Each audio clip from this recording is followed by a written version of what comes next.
Brother live മിനിസ്ട്രിയുടെ എല്ലാ പ്രേക്ഷകർക്കും യേശുക്രിസ്തുവിന്റെ നാമത്തിൽ സ്നേഹവന്ദനം. വ്യത്യസ്തമായ നിരവധി പ്രോഗ്രാമുകൾ ബ്രദർ ലൈവ് മിനിസ്ട്രി നിങ്ങൾക്കായി ഒരുക്കിയിരുന്നത് അനുഭവിക്കുവാൻ, ആസ്വദിക്കുവാൻ, അനുഗ്രഹം പ്രാപിക്കുവാൻ, അതിലൂടെ നിങ്ങൾ കാണിച്ച എല്ലാ സഹകരണത്തിനും പ്രോത്സാഹനത്തിനും ഈ തരുണത്തിൽ നന്ദിയെ രേഖപ്പെടുത്തുകയും ചെയ്യുന്നു.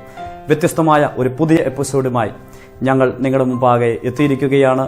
സ്വർഗീയന്റെ പാതയിൽ എന്ന പുതിയ ഒരു പ്രോഗ്രാം നിങ്ങളുടെ മുമ്പാകെ അവതരിപ്പിക്കുന്നതിൽ ഞങ്ങൾക്ക് സീമാതീതമായ സന്തോഷമുണ്ട്. നമ്മുടെ കർത്താവായ യേശുക്രിസ്തുവിന്റെ പവിത്രമായ രക്തത്താൽ പാപമോചനം പ്രാപിച്ച വ്യക്തികളുടെ ജീവിതത്തിൽ സംഭവിച്ച രൂപാന്തരം വാക്കുകളാൽ വർണ്ണിക്കുവാൻ കഴിയുന്നതല്ല. അത്രമാത്രം ഒരു വ്യക്തിയുടെ ജീവിതത്തെ മാറ്റിമറിക്കുവാൻ ശക്തമാണ് യേശുക്രിസ്തുവിന്റെ ചുടുനിണം എന്ന് പറയുന്നത്. പാപത്തിന്റെ അഴുക്ക് ചാലുകളിലൂടെ നടന്നുപോയ മനുഷ്യനെ പവിത്രമായ രക്തം ശുദ്ധീകരിച്ചപ്പോൾ അവരുടെ ജീവിതത്തിൽ സംഭവിച്ച മാറ്റം എന്ന് പറയുന്നത് അത്ഭുതാവഹമാണ്. അങ്ങനെയുള്ള നിരവധി ആളുകളുടെ ജീവിതത്തിലൂടെ ഒരു യാത്രയാണ് നാം നടത്തുവാനായിട്ട് സ്വർഗീയന്റെ പാതയിൽ എന്ന ഈ പ്രത്യേക പ്രോഗ്രാമിലൂടെ ആഗ്രഹിക്കുന്നത്. ക്രൈസ്തവ കൈരളിയുടെ ജിഹോയും വേർപാട് സമൂഹത്തിന്റെ അഭിമാന ഭാജവുമായി തീർന്ന അനുഗ്രഹീതനായ കർത്തദാസനായിരുന്നു ഇന്ന് നിത്യതയിൽ വിശ്രമിക്കുന്ന ആർ കൃഷ്ണൻകുട്ടി തിരുവട്ടാർ. വിശ്വസിച്ചു പോന്നിരുന്ന പ്രത്യയശാസ്ത്രത്തിനായി ജീവൻ കൊടുക്കുവാനും പോലും തയ്യാറായിരുന്നതാൻ സത്യസുവിശേഷത്തിലൂടെ സത്യദൈവമായ ക്രിസ്തുവിനെ കണ്ടുമുട്ടിയപ്പോൾ അറിഞ്ഞ സത്യത്തിന് താൻ കൊടുത്ത വിലയായിരുന്നു തന്റെ ശിഷ്ടജീവിതം. തന്റെ വേദശാസ്ത്ര പാണ്ഡിത്യവും ഭാഷാപരിജ്ഞാനവും പരമാവധി പ്രയോജനപ്പെടുത്തിക്കൊണ്ട് കവല പ്രസംഗകരുടെ പ്രഭു എന്ന അപരനാമത്തിൽ അറിയപ്പെട്ട ആ വലിയ മനുഷ്യന്റെ ജീവിതത്തിലൂടെ ഒരു യാത്രയാണ് ഇന്ന് നാം നടത്തുവാനായിട്ട് ആഗ്രഹിക്കുന്നത്. അദ്ദേഹത്തിന്റെ ജീവിതത്തെ അടിസ്ഥാനപ്പെടുത്തി ഇതിനു മുമ്പ് സത്യസുവിശേഷത്തിന്റെ കാവൽഭടൻ എന്ന ഒരു വീഡിയോ ഞങ്ങൾ പ്രസിദ്ധീകരിച്ചിരുന്നു.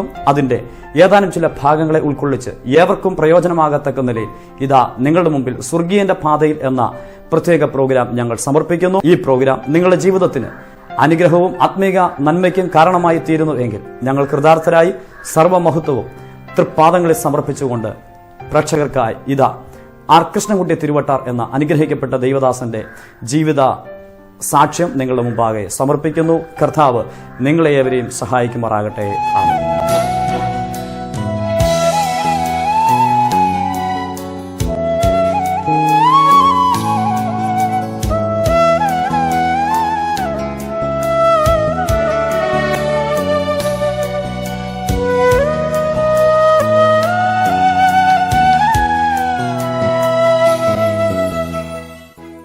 ദൈവനാമത്തിന് മഹത്വം ഉണ്ടാകട്ടെ. യേശുക്രിസ്തുവിന്റെ വിലയേറിയ നാമത്തിൽ നിങ്ങൾക്ക് എല്ലാവർക്കും എൻ്റെ അഭിവാദനങ്ങൾ. എൻ്റെ സാക്ഷ്യമാണ് പറയാൻ പോകുന്നത്.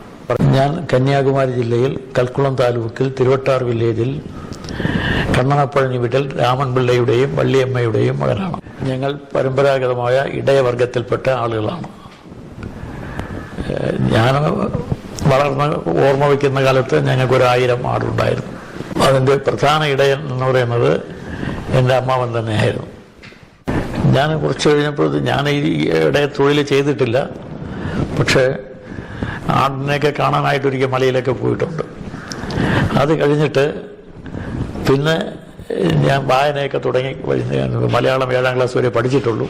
അത് കഴിഞ്ഞ് വായന തുടങ്ങിക്കഴിഞ്ഞപ്പോൾ അവിടുത്തെ പ്രസിദ്ധമായ 2 ലൈബ്രറികൾ അതാണ് ഞാൻ വായന തുടങ്ങിയത്. ബ്രഹ്മവിദ്യാലയം എന്ന് പറയുന്ന ഒരു ലൈബ്രറി, അതൊരു സ്വകാര്യ വ്യക്തിയുടേതാണ്, ഗംഗാധരൻ പിള്ളയുടെ കുലശേഖരത്താണത്.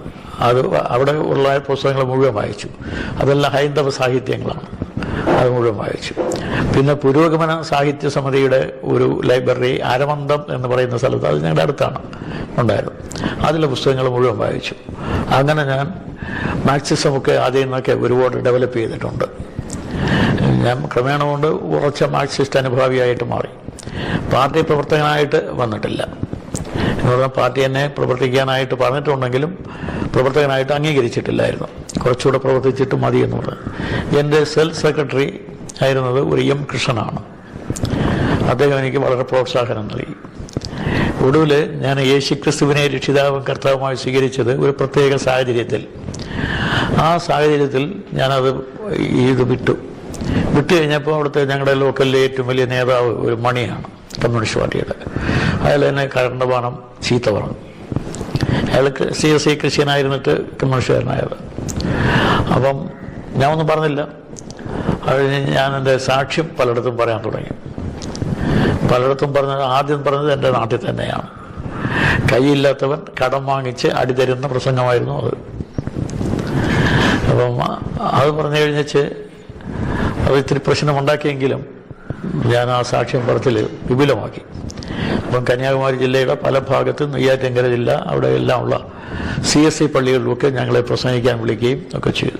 എൻ്റെ കൂടെ അതേ സമയത്ത് രക്ഷിക്കപ്പെട്ടു വന്ന ഒരാളാണ് വിഘ്നേശ്വരൻ നായർ. ഞങ്ങൾ രണ്ട് പശ്ചാത്തലത്തിലാണ്. വിഘ്നേശ്വരൻ നായർ കുടിയും അതിനടുത്ത മറ്റു കാര്യങ്ങളുമൊക്കെ ഉള്ള ഒരാളാണ്. അയാൾ അവിടുത്തെ റൗഡിയാണ്, റൗഡി ലിസ്റ്റിൽപ്പെട്ട ഒരാളാണ്. പോലീസ് സ്റ്റേഷനിൽ ചെന്ന് മിക്കവാറും ആഴ്ചയിൽ ഒരിക്കൽ എഴുതി വയ്ക്കണം ഞാൻ ഇവിടെ സ്ഥലത്തുണ്ട്. അപ്പം അങ്ങനെയുള്ള ഒരാളാണ് വിഘ്നേശ്വരൻ നായർ. ആദ്യം അയാൾ രക്ഷിക്കപ്പെട്ടു. അത് കഴിഞ്ഞ് താമസിയാതെ ഞാൻ രക്ഷിക്കപ്പെട്ടു. ഞങ്ങളെ രക്ഷയിലേക്ക് നയിച്ചത് യേശുദാസൻ എന്ന് പറയുന്ന ഒരാളാണ്. അദ്ദേഹം ഒരു കർഷകനാണ്. അദ്ദേഹം നല്ല ഏത്തവാഴ കൃഷി ചെയ്യുന്ന ഒരാളാണ്. അപ്പോൾ ഞാനിങ്ങനെ അലസമായി നടക്കുന്ന ഒരുത്തനാണ്. അപ്പോൾ അയാൾ എൻ്റെ സ്ഥലമൊക്കെ തൊട്ടടുത്താണ്. അപ്പോൾ അയാൾ വെറുതെ കിടക്കുന്ന ഞങ്ങളുടെ പറമ്പ് തൊട്ടടുത്ത അയാളുടെ സ്ഥലം, അവിടെയെല്ലാം വാഴക്കൊലകൾ ഉടഞ്ഞ് കിടക്കുന്നതും എൻ്റെ പറമ്പ് കാലി കിടക്കുന്നതും ഒക്കെ കണ്ടിട്ട് പറഞ്ഞു, നിങ്ങളിതിനകത്ത് കുറച്ച് ഏത്തവാഴ കൃഷി ചെയ്യണമെന്ന്. അപ്പോൾ ഞാൻ പറഞ്ഞു, എനിക്കിത് അറിയില്ലല്ലോ എന്ന് പറഞ്ഞു. അയാൾ തന്നെ വന്ന് എൻ്റെ ഇതിൽ 15 വാഴ വയ്ക്കത്തക്കവണ്ണമുള്ള സ്ഥലം കളച്ചിട്ട് അയാളെ തോട്ടത്തിൽ നിന്ന് തന്നെ 15 വിത്ത് കൊണ്ടൊന്ന് വെച്ച് തന്നു. ഇനിയുള്ളതൊക്കെ നിങ്ങൾ ചെയ്തോണം പറഞ്ഞ് വളമൊക്കെ ഇടണം എന്നൊക്കെ. അയാൾ വാഴയ്ക്ക് വളം വയ്ക്കുമ്പോൾ എൻ്റെ അടുത്ത് പറയും വളം വയ്ക്കണം.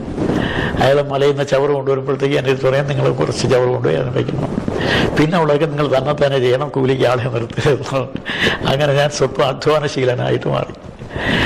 ആദ്യം നല്ല ഒരു 15 ഏത്തക്കൊല ഇങ്ങനെ ഒന്നിച്ച് വന്നപ്പോൾ വലിയ സന്തോഷം തോന്നി. അതിൽ ആദ്യത്തെ കൊല ഞാൻ മുറിച്ചത് നല്ല വളഞ്ഞു നിൽക്കുന്ന ഒരു കൊല മുറിച്ച് ഒരാളുടെ ചന്തയിൽ കൊടുത്തു. 5,4 രൂപ കിട്ടി. 1/4 രൂപ അയാൾക്ക് കൊടുത്തു. ഈ 5 രൂപ ഒരു നല്ല പുതിയ നോട്ടായിരുന്നു. അത് ഞാൻ 2 വർഷത്തോളം എൻ്റെ ബൈബിളിൽ തന്നെ വെച്ചിരുന്നു. കാരണം ഞാൻ അധ്വാനിച്ചുണ്ടാക്കിയതാണ്. എൻ്റെ അച്ഛൻ്റെ വസ്തു വിറ്റ പണം അന്നത്തെ കാലത്ത് 100 രൂപ അപൂർവ വസ്തുവായിരിക്കുമ്പോൾ 100ൻ്റെ നോട്ട് മാറി സിഗരറ്റ് വാങ്ങിക്കുന്ന ആളായിരുന്നു. പക്ഷേ ഈ 5 രൂപ ഞാൻ അധ്വാനിച്ചുണ്ടാക്കിയ പണം അതെനിക്ക് എന്തുകൊണ്ട് കളയാൻ മനസ്സില്ല, കുറേ കാലം വെച്ചിരുന്നു. അപ്പോൾ അതിനുശേഷം എനിക്ക് ഈ കൃഷിയോടൊക്കെ താല്പര്യമായി. അപ്പോൾ അത് കഴിഞ്ഞ് 175 വാഴ വരെ വെച്ചിട്ടുണ്ട്. പിന്നെ ഒരു 700 വാഴ ഒന്നിച്ച് വയ്ക്കാൻ ഒരിടത്ത് പോയി. അത് അട്ടർ ഫെയിലിയറായി.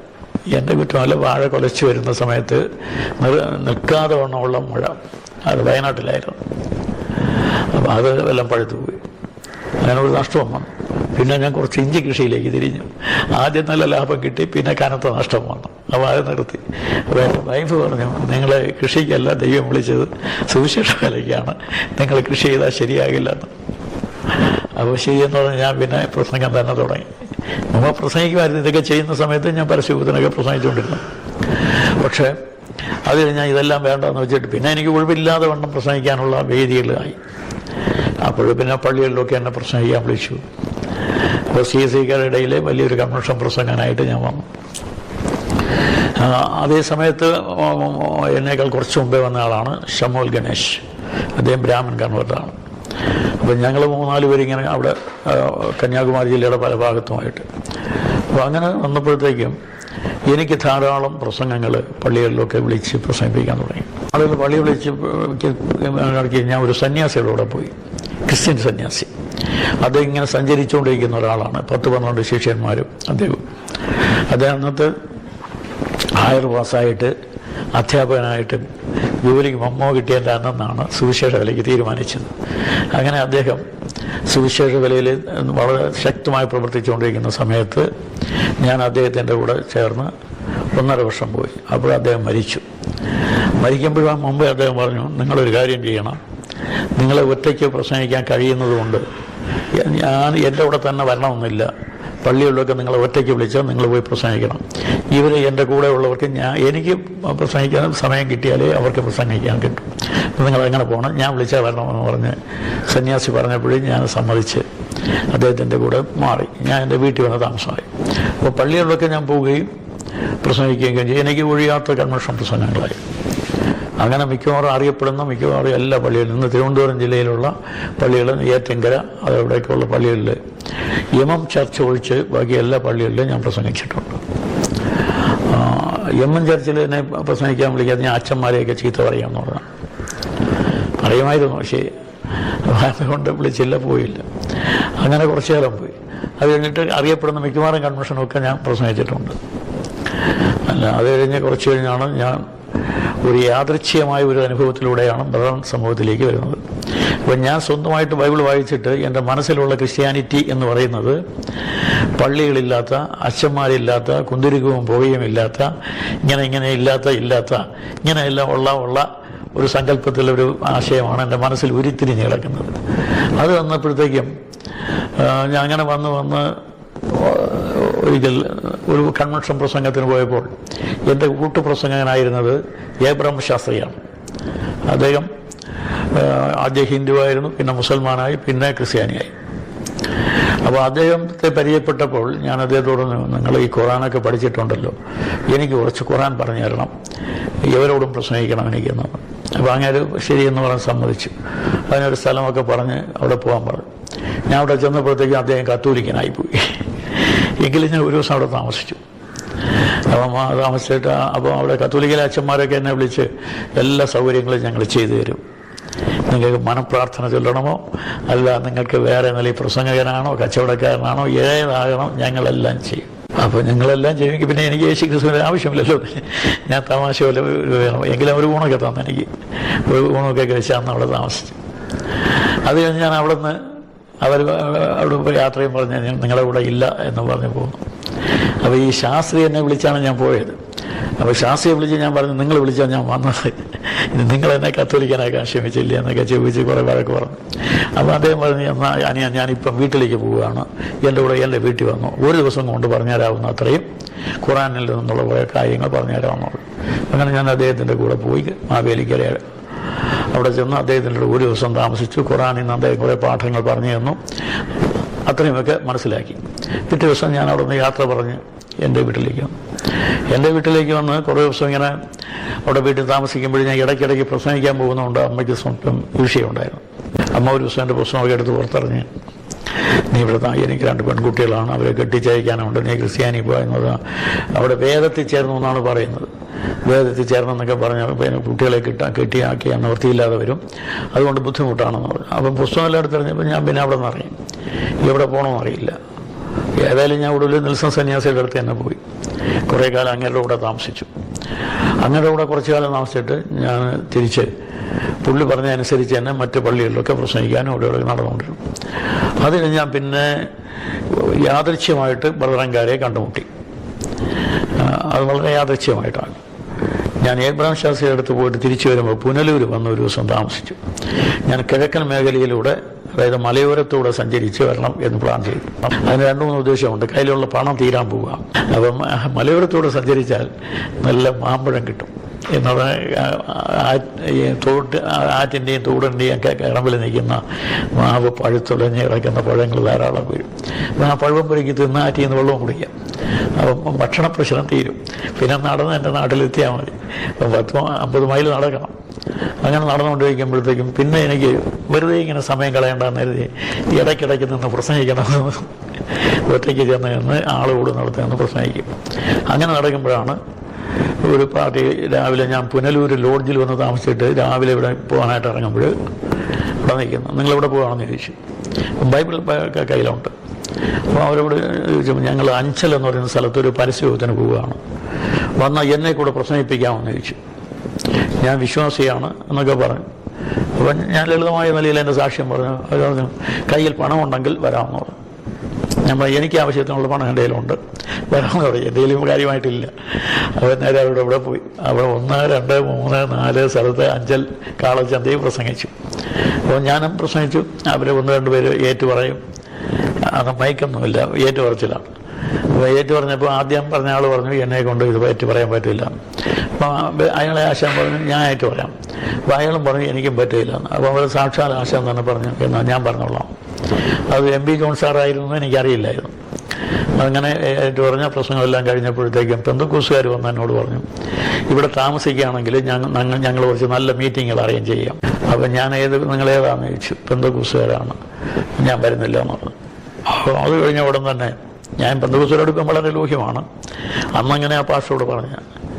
അത് കഴിഞ്ഞിട്ട് ഇവരുടെ കൂട്ടത്തിൽ ഒരാൾ പറഞ്ഞു, എൻ്റെ കൂടെ വരികയാണെങ്കിൽ വലിയ സൗകര്യമൊന്നും ഉള്ള ആളുകളല്ല ഞങ്ങൾ. പിന്നെ കപ്പയോ ചക്കയോ അതിനോടത്തെ കഞ്ഞിയൊക്കെ കിട്ടും. കിടക്കാൻ ഒരു മെത്തപ്പായി തരും, ഒരു കട്ടിലും തരാം. ഞങ്ങളുടെ ഇവിടെ വന്ന് ആ paper Punalur news print factory അതിൻ്റെ പരിസരങ്ങളിൽ കുറേ പ്രസംഗം ചെയ്യണം എന്നത്. അവിടെ കമ്മ്യൂണിസ്റ്റുകാരധികം ഉള്ള സ്ഥലമാണ്. അപ്പം ഞാൻ വരാമെന്നുള്ളത്. അപ്പം കപ്പയും കഞ്ഞിയൊക്കെ ഇഷ്ടമാണ്. അതുകൊണ്ട് ശരി വന്നേക്കാമെന്നുള്ളത്. അവരോട് വന്നു.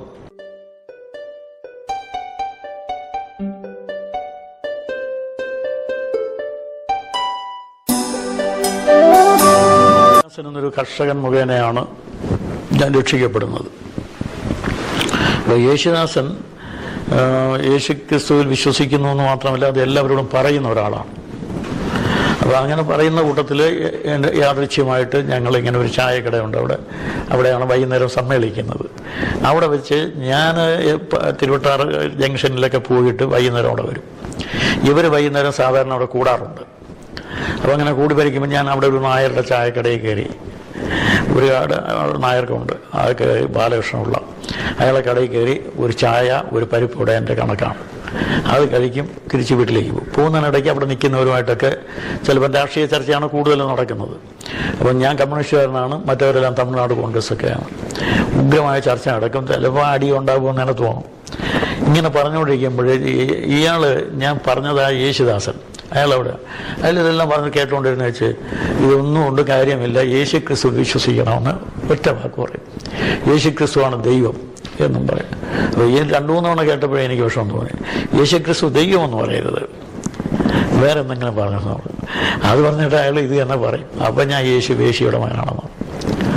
അങ്ങനെ 2-3 പ്രാവശ്യം പറഞ്ഞപ്പം കത്തോലിക്കരെല്ലാം കൂടെ എന്നെ, അവിടെ ഭൂരിപക്ഷം അവരാണ്, എന്നെ വളഞ്ഞു വെച്ച് ഞങ്ങളുടെ ദൈവത്തെ ആക്ഷേപിച്ചു, വേശ്യയുടെ മകനെന്ന് വിളിച്ചു എന്നൊക്കെ പറഞ്ഞു. അപ്പം ഞാൻ പറഞ്ഞു, എന്നെ ഒന്നും പെട്ടെന്ന് ആരും ആക്രമിക്കില്ല, ഞാൻ ഇപ്പോഴൊന്നും പറയാൻ എനിക്ക് അറിഞ്ഞുകൂടാ, ഞാൻ ബൈബിൾ വായിച്ചിട്ട് പറയാമെന്ന് പറഞ്ഞു. ഞാൻ പോയി ബൈബിൾ വായിച്ചിട്ട് ഈ സ്ഥലത്ത് തന്നെ വരും. ഒരു ബൈബിൾ വായിക്കാനുള്ള സമയം കുറച്ചെടുക്കും. അത്രയും ചെയ്ത് ഞാൻ പോയി ഒരു ബൈബിൾ വായിച്ചു. പിന്നെയും വന്ന് ഇത് തന്നെ പറഞ്ഞു, യേശു വേശ്യയുടെ മകനാണ്, മറിയത്തെ യോസേപ്പ് കല്യാണം നിശ്ചയം ചെയ്തു എന്നേ പറഞ്ഞിട്ടുള്ളൂ, ഭാര്യയെന്നൊന്നും പറഞ്ഞിട്ടില്ല, അതുകൊണ്ട് വേശ്യയുടെ മകനാണെന്നൊക്കെ പറഞ്ഞു. അപ്പം ഇത്തിരി രൂക്ഷമായ പ്രശ്നമൊക്കെ ഉണ്ടായി. പക്ഷെ അടിയൊന്നും നടന്നില്ല. അത് കഴിഞ്ഞ് വെച്ചാൽ ഞാൻ പറഞ്ഞു, വീണ്ടും ഞാൻ ഇവിടെ വരും, ബൈബിൾ ഇനിയും ഒന്നുകൂടെ വായിക്കാമെന്ന് പറഞ്ഞു. പിന്നെയും വായിച്ചിട്ട് ഇത് തന്നെ പറഞ്ഞു. അവിടെ വന്നു പറഞ്ഞ രൂക്ഷമായൊരു വർഗീയ പ്രശ്നത്തിൻ്റെ പക്കത്തെത്തി. അപ്പം ഞാൻ പെട്ടെന്ന് അത് വർഗീയ പ്രശ്നമായി മാറരുതെന്ന് വിചാരിച്ച് സ്വപ്പം പിന്നോട്ട് വന്നു കഴിഞ്ഞിട്ട് പിന്നെ ഇവരോടൊക്കെ ഞാൻ വ്യക്തിപരമായിട്ട് പറഞ്ഞു, എനിക്ക് ബൈബിൾ വായിച്ചിട്ട് മനസ്സിലായ ആശയമാണ് പറഞ്ഞത്, നിങ്ങൾക്ക് എന്തെങ്കിലും പറയാനുണ്ടെങ്കിൽ പറഞ്ഞോന്ന് പറഞ്ഞു. ഈ യേശുദാസ് എന്ന് പറഞ്ഞാൽ പറയും യേശു ക്രിസ്തു ദൈവമാണ്, രക്ഷകനാണ്, ഇതൊക്കെ ഇയാളെ പറയുള്ളൂ. അപ്പോൾ അങ്ങനെ ഇരിക്കവേ ഞാൻ ബൈബിൾ വായന തോന്നുകൊണ്ടിരിക്കുമ്പോൾ തന്നെ യാദൃശ്യമായിട്ട് ഇയാൾ എൻ്റെ അടുത്ത് പറഞ്ഞു, എനിക്കിന്ന് ഇവിടെ നിന്നൊരു കൂട്ടത്തിന് പോകണം. കൂട്ടം എന്ന് പറയുന്ന യോഗം 10-12 മൈലുണ്ട്. അങ്ങോട്ട് പോകുമ്പോൾ ബസ് കിട്ടും, ഇങ്ങോട്ട് വരുമ്പോൾ ബസ് കിട്ടില്ല. അപ്പോൾ കൂട്ടിനൊരാൾ വേണം, നിങ്ങളെൻ്റെ കൂടെ ഒന്ന് വരാമോ എന്ന് ചോദിച്ചു.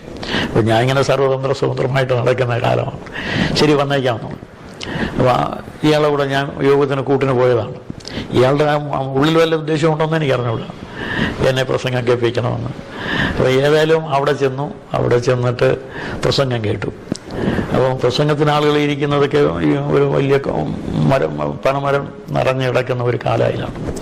അവിടെ പ്രത്യേകം പായ് ഇട്ടിട്ടുണ്ട്. പായ് എന്ന് പറഞ്ഞാൽ ഈ പനയോല കൊണ്ടുള്ള തടുക്കുകൾ, ഓരോരുത്തർക്കും ഓരോ ഇത് കൊടുക്കും. അപ്പം അത് ചക്കര കിട്ടാൻ വേണ്ടി ഉപയോഗിക്കുന്ന ഇതാണ്, പായാണ്. അപ്പം അത് ഈ യോഗത്തിന് കൊടുത്തേച്ചാണ് പിന്നെ കൊടുക്കുന്നത്.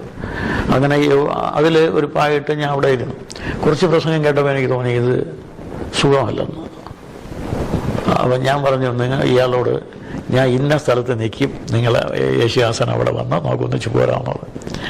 ഇത് പറഞ്ഞിട്ട് ഞാൻ പോരാനായിട്ട് എഴുന്നേറ്റപ്പം ഈ പ്രസംഗിക്കുന്ന ഒരു സായിപ്പാണ്.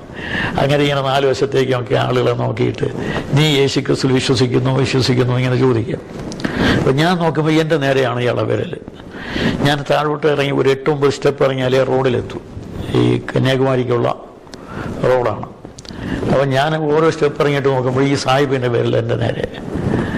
അപ്പോൾ ഞാൻ പിന്നെ ഞാൻ ഇങ്ങനെ ഇറങ്ങി ഓരോന്നായി ഇറങ്ങും. 9ാമത്തെ സ്റ്റെപ്പ് ഇറങ്ങിയ പിന്നെ ഇയാളെ കാണുകയില്ല. ഞാൻ ലാസ്റ്റിൽ ഇറങ്ങുമ്പോഴത്തേക്കും ഇയാൾ എൻ്റെ നേരെയാണ്. അപ്പോഴും എൻ്റെ നേരെയാണ് വിരൽ. നീ യേശു ക്രിസ്തു വിശ്വസിക്കുന്നു എന്ന് ചോദിച്ചു.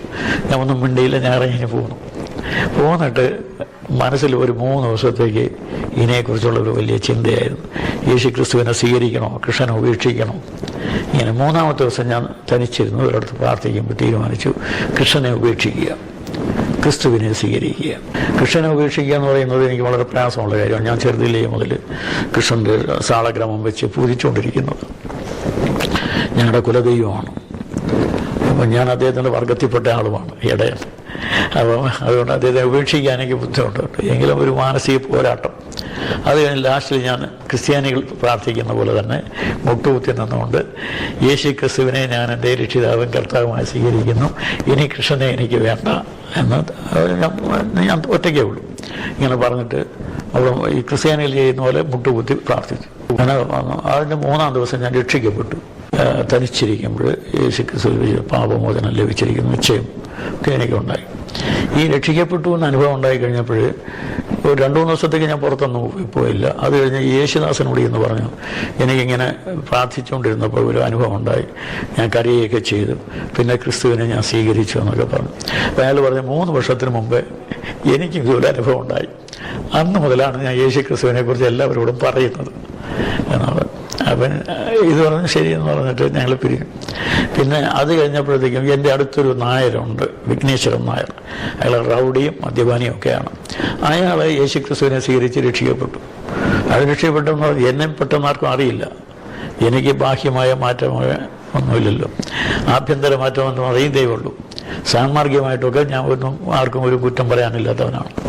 അപ്പോൾ ഈ വിഘ്നേശ്വരൻ നായർ രക്ഷിക്കപ്പെട്ട അയാൾ റൗഡിയും പോലീസ് സ്റ്റേഷനും കേസുമായിട്ടൊക്കെ അയാൾ രക്ഷിക്കപ്പെട്ടു വന്നപ്പം പിന്നെ ഒരു നല്ല സാക്ഷ്യമായി. ഞാൻ അയാളെ പോയി കണ്ടു, അയാളെ സാക്ഷ്യമായി കേട്ടു. അയാൾ സിനിമ പാട്ടുകൾ നന്നായി പാടും. അപ്പോൾ അയാളോട് ഞാൻ പറഞ്ഞു, തനിക്ക് പാടാൻ അറിയാമല്ലോ, എന്നാൽ താൻ 2 ക്രിസ്ത്യൻ പാട്ട് പഠിക്കും. നമ്മൾ 2 പേരും രക്ഷിക്കപ്പെട്ടു, അതുകൊണ്ട് താൻ 2 ക്രിസ്ത്യൻ പാട്ട് പഠിക്കണം. എനിക്ക് പറയാനും അറിയാം, താൻ പാടണം, ഞാൻ പറയും. ഞങ്ങൾ 2 പേരും കൂടെ ഞങ്ങളുടെ നാട്ടിൽ ധാരാളം കവലകളിലൊക്കെ അത് നിന്ന് പ്രസംഗിക്കാൻ തുടങ്ങി. അങ്ങനെ പ്രസംഗിച്ച് കഴിഞ്ഞപ്പോഴത്തേക്കും പള്ളിക്കാരൊക്കെ വന്ന് എന്നെ ഇവിടെ പറഞ്ഞ് ഞങ്ങളുടെ പള്ളിയിൽ വന്ന് പ്രസംഗിക്കണം. അങ്ങനെ പള്ളിയിലൊക്കെ പ്രസംഗിക്കാൻ പോയി ക്രമേണ കൺവെൻഷൻ പ്രസംഗനായിട്ട് മാറി.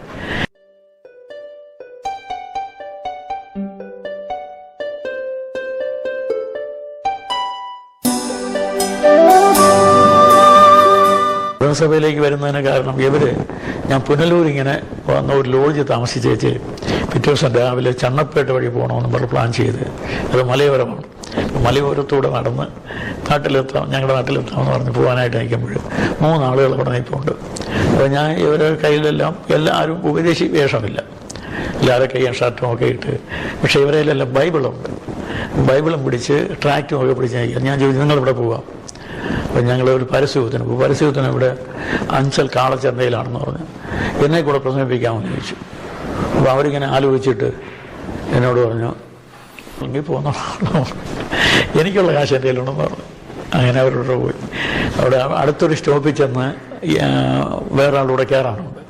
അവിടെ വണ്ടി നിർത്തി, അവിടെ നിന്ന് ഒരാളൂടെ കയറി കഴിഞ്ഞപ്പോഴത്തേക്കും അയാൾക്ക് ആ സ്റ്റോപ്പിൽ നിന്ന് കയറിയാൽ ഒരെണ്ണം കുറയാൻ വേണ്ടിയാണ് അയാൾ അവിടെ നിന്ന് കയറിയത്. പക്ഷേ അതിൻ്റെ അടുത്ത സ്റ്റോപ്പിൽ നിന്ന് കയറിയെങ്കിലേ കുറയുള്ളൂ.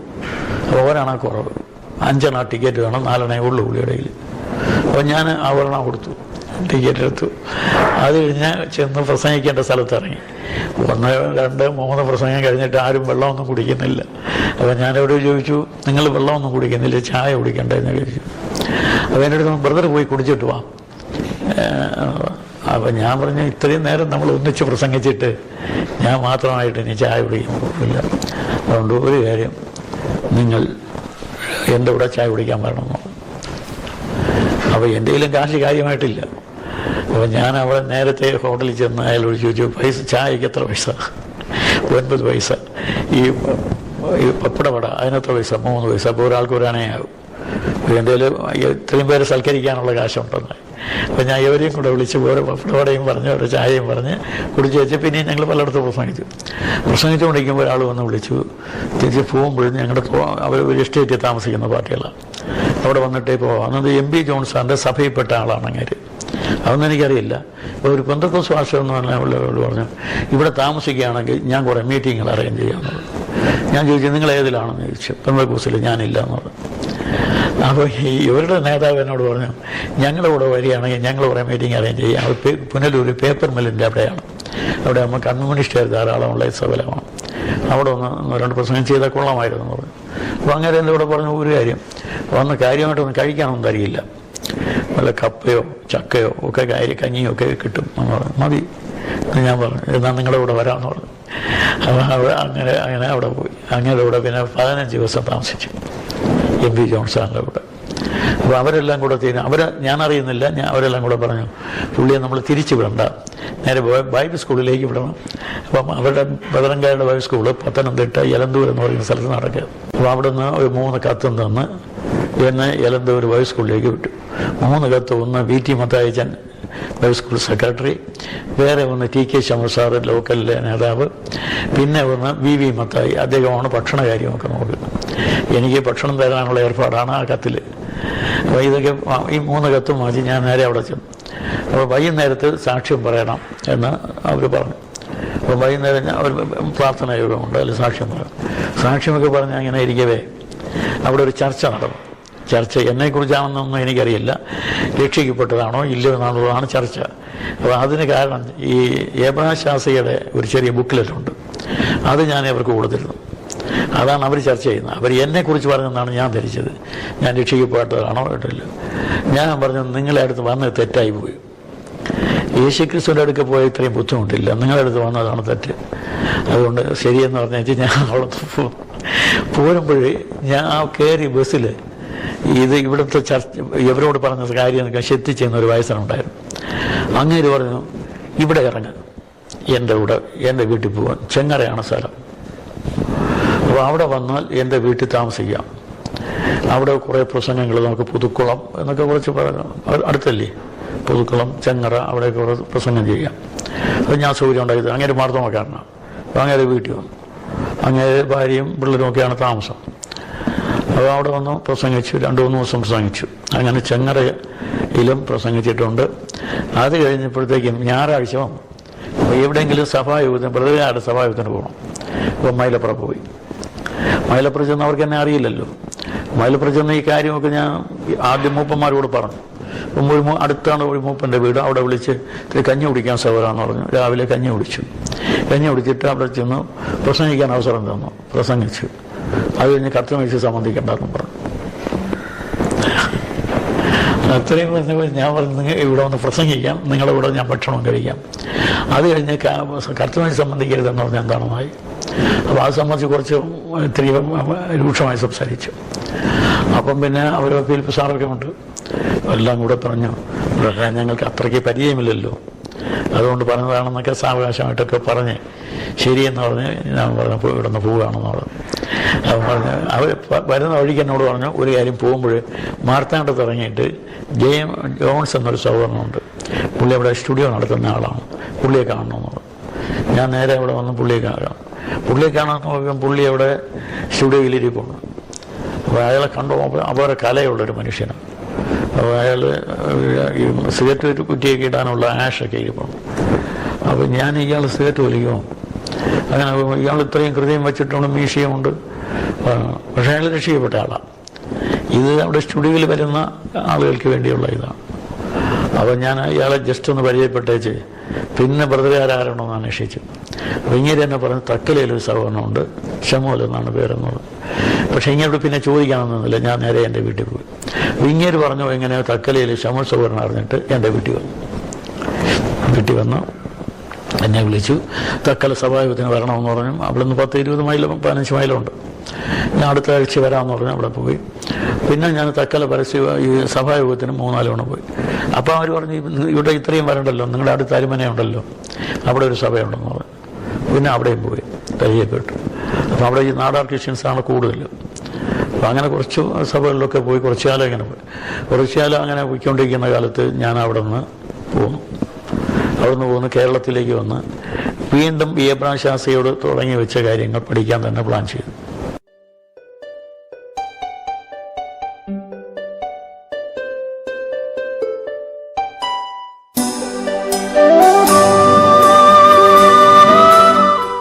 അത് പെന്തക്കോസ് ഗ്രൂപ്പാണ്.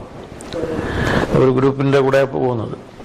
അവിടെ ചെന്ന് സ്ഥാനപ്പെടാനായിട്ട് പോകുമ്പോഴത്തേക്ക് അവർ പറഞ്ഞ് സാക്ഷ്യം പറയണം.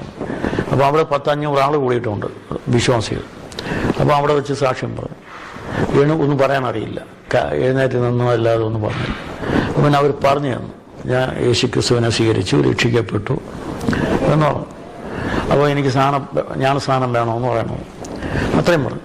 അത്രയും പറഞ്ഞപ്പോഴത്തേക്കും പിന്നെ ആ സമയം വിഘ്നേശ്വരൻ പറഞ്ഞു സ്ഥാനപ്പെടാൻ പോയി. സ്ഥാനപ്പെടുത്തിയത് ദേവനേശൻ എന്ന് പറഞ്ഞ ഒരാളാണ്, സാധു, ഒരു സന്യാസിയാണ്. സ്ഥാനപ്പെട്ട് കഴിഞ്ഞപ്പോൾ ഞാൻ പറഞ്ഞു എനിക്കൊന്ന് പ്രസംഗിക്കണമെന്ന് പറഞ്ഞു. അപ്പം അങ്ങനെ ചോദിച്ചു, സ്ഥാനത്തിന് വേണ്ടി ഒരു സാക്ഷ്യം പറയാൻ പറഞ്ഞിട്ട് അത് പറയാൻ അറിഞ്ഞുകൂടാ, അത് കരഞ്ഞുകൊണ്ട് നീ ഇനിയിപ്പം പ്രസംഗിക്കാൻ പോകണം, അതെനിക്കറിഞ്ഞുകൂടാ, എനിക്കൊന്ന് പ്രസംഗിച്ചേ തീരുമെന്ന് പറഞ്ഞു. അപ്പം ഞാൻ നിർബന്ധമായിട്ട് പ്രസംഗിച്ചേ തീരുമെന്ന് പറഞ്ഞപ്പോൾ അവരുടെ ലീഡർ പറഞ്ഞു, ഇപ്പോഴും നമുക്ക് ഇവിടെ നിന്ന് പോയിട്ട് ഒരു 4 മണി കഴിഞ്ഞ് ഇവിടെ ഒരു കൂട്ടമുണ്ട്, ആ കൂട്ടത്തിൽ വെച്ച്, കൂട്ടം എന്ന് പറഞ്ഞ യോഗമുണ്ട്, അവിടെ വെച്ച് സാക്ഷ്യം പറയാൻ സമയം തരാമെന്ന് പറഞ്ഞു. അവിടെ വൈകുന്നേരം ആയപ്പോഴത്തേക്ക് ഒരു 10-500 വിശ്വാസികൾ വന്നിട്ടുണ്ട്. അവിടെ വെച്ച് സാക്ഷ്യം പറഞ്ഞു. അവിടെ വെച്ചാണ് ഞാൻ സാക്ഷ്യം ശരിയായിട്ട് പറഞ്ഞു, ഞാൻ സ്ഥാനം വേണമെന്ന് പറഞ്ഞു. അങ്ങനെ സ്ഥാനപ്പെട്ട ശേഷം ഞാൻ പ്രസംഗിക്കണമെന്ന് പറഞ്ഞ് ഇവിടെ വന്നാണ് ഈ സ്ഥലത്ത് തന്നെ പ്രസംഗിച്ചു. 1.5 മണിക്കൂർ പ്രസംഗിച്ചു. എൻ്റെ കുറിവാക്യം എന്ന് പറയുന്നത് ഗലാത്യർ 6:14 എനിക്കോ നമ്മുടെ കർത്താവായ യേശുക്രിസ്തുവിൻ്റെ ക്രൂശിലല്ലാതെ പ്രശംസിപ്പാനിടവരരുതെന്നുള്ള പൗലോസിൻ്റെ ആ വാക്യം ഉദ്ധരിച്ചിട്ട് 1.5 മണിക്കൂർ പ്രസംഗിച്ചു കഴിഞ്ഞപ്പോഴത്തേക്ക് പിന്നെ അവർ സ്ഥാനപ്പെട്ട കഴിഞ്ഞ ശേഷമാണ് ഈ പ്രസംഗം.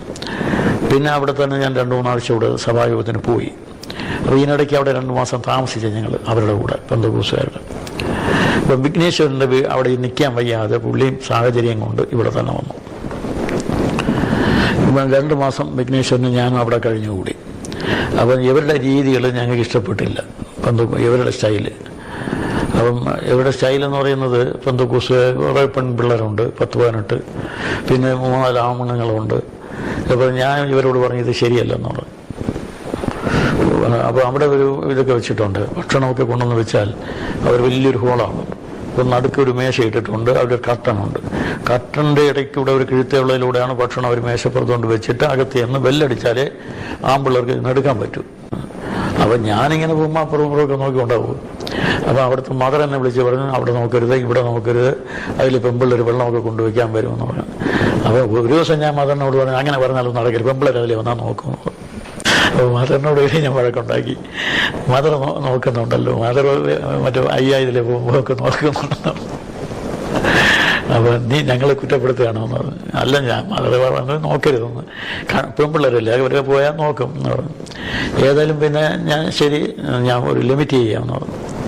അങ്ങനെ കുറേ ദിവസം കൂടെ അവിടെ താമസിച്ചു. അപ്പോൾ വിഘ്നേശ്വരൻ പറഞ്ഞു നമുക്കിവിടെ പറ്റിയതല്ല പറഞ്ഞിട്ട് വിഘ്നേശ്വരൻ അവിടെ നേരത്തെ തന്നെ പോകുന്നു.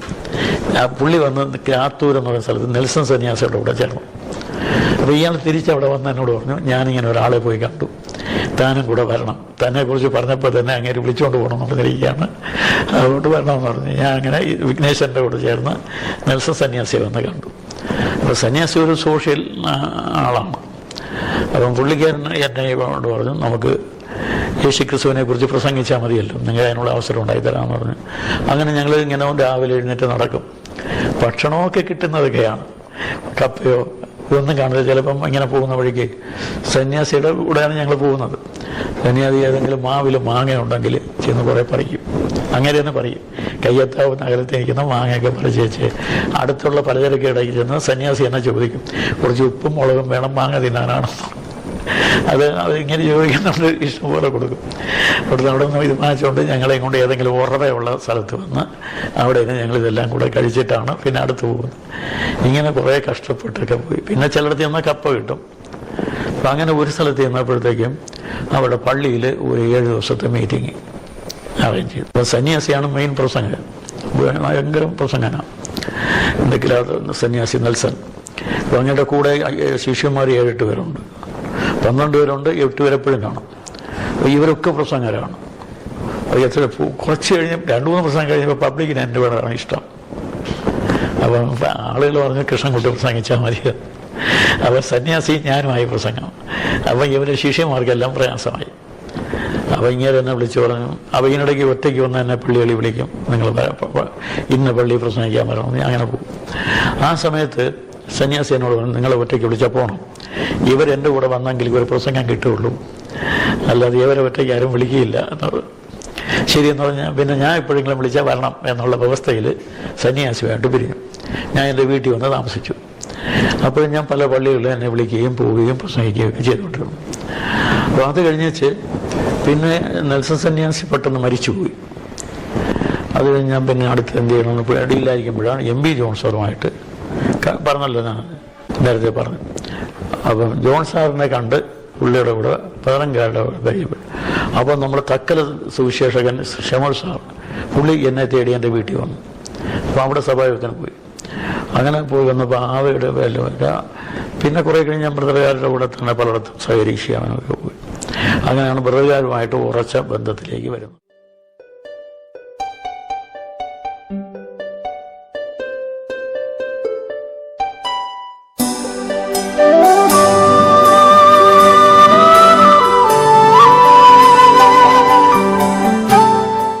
യാദൃച്ഛ്യമായിട്ട് കല്യാണാലോചന.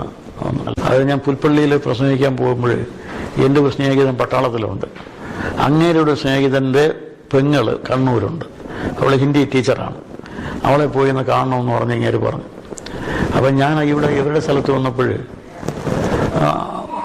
ഇവളവിടെ നിൽപ്പുണ്ട്. അപ്പം ഞാൻ മറ്റേ ആളോട് ചോദിച്ചു, ഇത് ആൾ ഇത്രയൊക്കെ കാണുമെന്ന് ചോദിച്ചു. അപ്പോൾ അവിടുത്തെ സുവിശേഷകൻ്റെ അടുത്തിരിപ്പുണ്ട്. ഇതാണെങ്കിൽ നിങ്ങൾക്ക് ഇഷ്ടപ്പെടുമെന്ന് ചോദിച്ചു. ഞാൻ പറഞ്ഞു, ഇത് കൊച്ചു പെണ്ണാണല്ലോ, 10-22 വയസ്സ്, വയസ്സ് എത്രയോ ഒക്കെ തോന്നുന്നെങ്കിലും വയസ്സുണ്ട് എന്നുള്ളത്. ഇതാണെങ്കിൽ ഇപ്പം ചോദിക്കാൻ എനിക്കൊരു ചാൻസ് ഉണ്ട്, എവിടെ നിന്നെങ്കിലും തക്ക ആലോചന വന്നാൽ മോളെ കല്യാണം നടത്തണമെന്ന് ഇവളെ പറഞ്ഞിരിക്കുകയാണെന്നുള്ളത്. അപ്പം ഞാൻ ശരി, നിങ്ങൾ പറഞ്ഞോ, ഇപ്പം പറയണ്ട, ഞാൻ പോയ ശേഷം പറഞ്ഞാൽ മതി. അങ്ങനെ ഞാൻ പുൽപ്പള്ളിക്ക് പോയി. ഇവരെല്ലാം കൂടെ അവിടെയും യോഗത്തിനൊക്കെ വന്നു. അപ്പം ഞാൻ ഇവരോട് പറഞ്ഞിരുന്നു, ഞാൻ ഇവർക്ക് താല്പര്യമുണ്ടെങ്കിൽ ഇവർ അവിടെ ബത്തേരി യോഗത്തിന് ഞാൻ വരുമ്പോൾ അവിടെ വരട്ടെ, അപ്പം പറയാമോ. അപ്പോൾ ഇവരെല്ലാം വന്നിട്ടുണ്ട് യോഗത്തിന്. അപ്പം ഇവർക്ക് താല്പര്യമുണ്ടെന്ന് തോന്നി. അപ്പം അവിടെ വേറൊരു പെണ്ണിൻ്റെ ആലോചന എനിക്കുണ്ടായിരുന്നു. എനിക്കതിനോടായിരുന്നു താല്പര്യം. അപ്പോഴത്തേക്ക് ഞാൻ താമസിച്ച വീട്ടിലെ പുള്ളിക്കാരിയും പെന്തക്കോസ്തുകാരാണ്. ചർച്ച് ഓഫ് ഗോഡ്, പെന്തക്കോസ് അല്ല, ചർച്ച് ഓഫ് ഗോഡ് എന്നൊരു വിഭാഗമുണ്ട്, അതിൽപ്പെട്ട ആളാണ്. അപ്പോൾ അവരെന്നോട് പറഞ്ഞു, കൃഷ്ണൻകുട്ടി കല്യാണം കഴിക്കുകയാണെങ്കിൽ പാപ്പി സഹോദരൻ്റെ മോളെ ഇവളെ കല്യാണം കഴിക്കണം, അതാണ് നല്ലതെന്ന് പറഞ്ഞു. അവരിങ്ങനെ പറഞ്ഞപ്പോൾ ശരിയെന്ന് പറഞ്ഞ് ഞാൻ ഇങ്ങനെ സമ്മതിച്ചതാണ്. അപ്പോൾ അങ്ങനെ സമ്മതിച്ച് വിവാഹം നടന്നു. വിവാഹം അത്യാഘോഷമായിട്ട് കുമ്പനാട്ടെ മൂപ്പന്മാരും സഭാംഗങ്ങളും ആയിട്ടൊക്കെ സഹകരിച്ച് ഇവിടെ നിന്നേ ഞങ്ങൾ പോയി പ്രസംഗിച്ചാണ് പോകുന്നത്. അത് സുവിശേഷ യോഗം കൂടെ ആയിരുന്നു. അങ്ങനെ പ്രസംഗിച്ചപ്പോൾ SK സാറൊക്കെ പറഞ്ഞു, അവിടെ ചെല്ലുമ്പോൾ കൃഷ്ണൻകുട്ടി ക്ഷീണിച്ചു പോകും, അതുകൊണ്ട് ഇങ്ങനെ പ്രസംഗിക്കരുതാണ്. ഞാൻ പ്രസംഗം കഴിഞ്ഞ് ബാക്കിയെല്ലാം ഇതുപോലെ ഒരു യാത്ര ഇനി കിട്ടുകയില്ല. അപ്പം വണ്ടി നിർത്തി ഇങ്ങനെ പ്രസംഗിച്ചു. അവിടെ ചെന്ന് കല്യാണത്തിന് പോയി. തലേ ദിവസം അവരുടെ വീട്ടിൽ പോയി. അവിടെ നിന്ന് ഊണ് കഴിച്ചെല്ലാവരും അവിടെ അവരുടെ ഹോളിൽ തന്നെ കിടന്നു. പിന്നെ കല്യാണം കഴിഞ്ഞ് ഞങ്ങൾ ഇങ്ങോട്ട് പോകും. ഇങ്ങോട്ട് പോരുമ്പോഴും ഞാൻ ഇതുപോലെ തന്നെ ചെയ്തു. ഞാൻ പറഞ്ഞു, ഇത്രയും കാശ് മുടക്കി വണ്ടിയൊക്കെ വിളിച്ചല്ലേ, അത് സുവിശേഷം അറിയിക്കാൻ ഉപകരിക്കട്ടെ എന്ന് പറഞ്ഞ് അങ്ങനെ വന്നു. SK സാറിൻ്റെ വീട്ടിൽ വന്ന് കുറച്ച് ദിവസം താമസിച്ചു. അപ്പോൾ അവിടെ അത്രയ്ക്ക് സുഖകരമായിട്ട് ഇവൾക്ക് തോന്നിയില്ല. അപ്പോൾ ഞാൻ എൻ്റെ വീട്ടിൽ പോയി. അവയോട് പറഞ്ഞ് ഞാൻ നിങ്ങളുടെ കൂടെ വരികയാണ്. അപ്പോൾ എൻ്റെ വീട്ടിലേക്ക് പോയി. അപ്പോൾ അവിടെ ചെന്നപ്പോഴത്തേക്കും അമ്മ വലിയ കാര്യമായിട്ട് സ്വീകരിച്ചു. അവിടുത്തെ താമസം ഇവർക്ക് വളരെ ഇഷ്ടപ്പെട്ടു. ഞങ്ങളെ വീട്ടിൽ രാവിലെ എല്ലാവരും കഞ്ഞിയാണ് കുടിക്കുന്നത്. അപ്പോൾ അതുപോലെ കഞ്ഞി കുടിക്കുകയും ഒക്കെ ചെയ്തു. അമ്മയ്ക്ക് വലിയ ഇഷ്ടമായി അവളെ. അമ്മയ്ക്ക് മരിക്കുന്നവരെ അവളെ ഇവിടെ ഇഷ്ടമായിരുന്നു.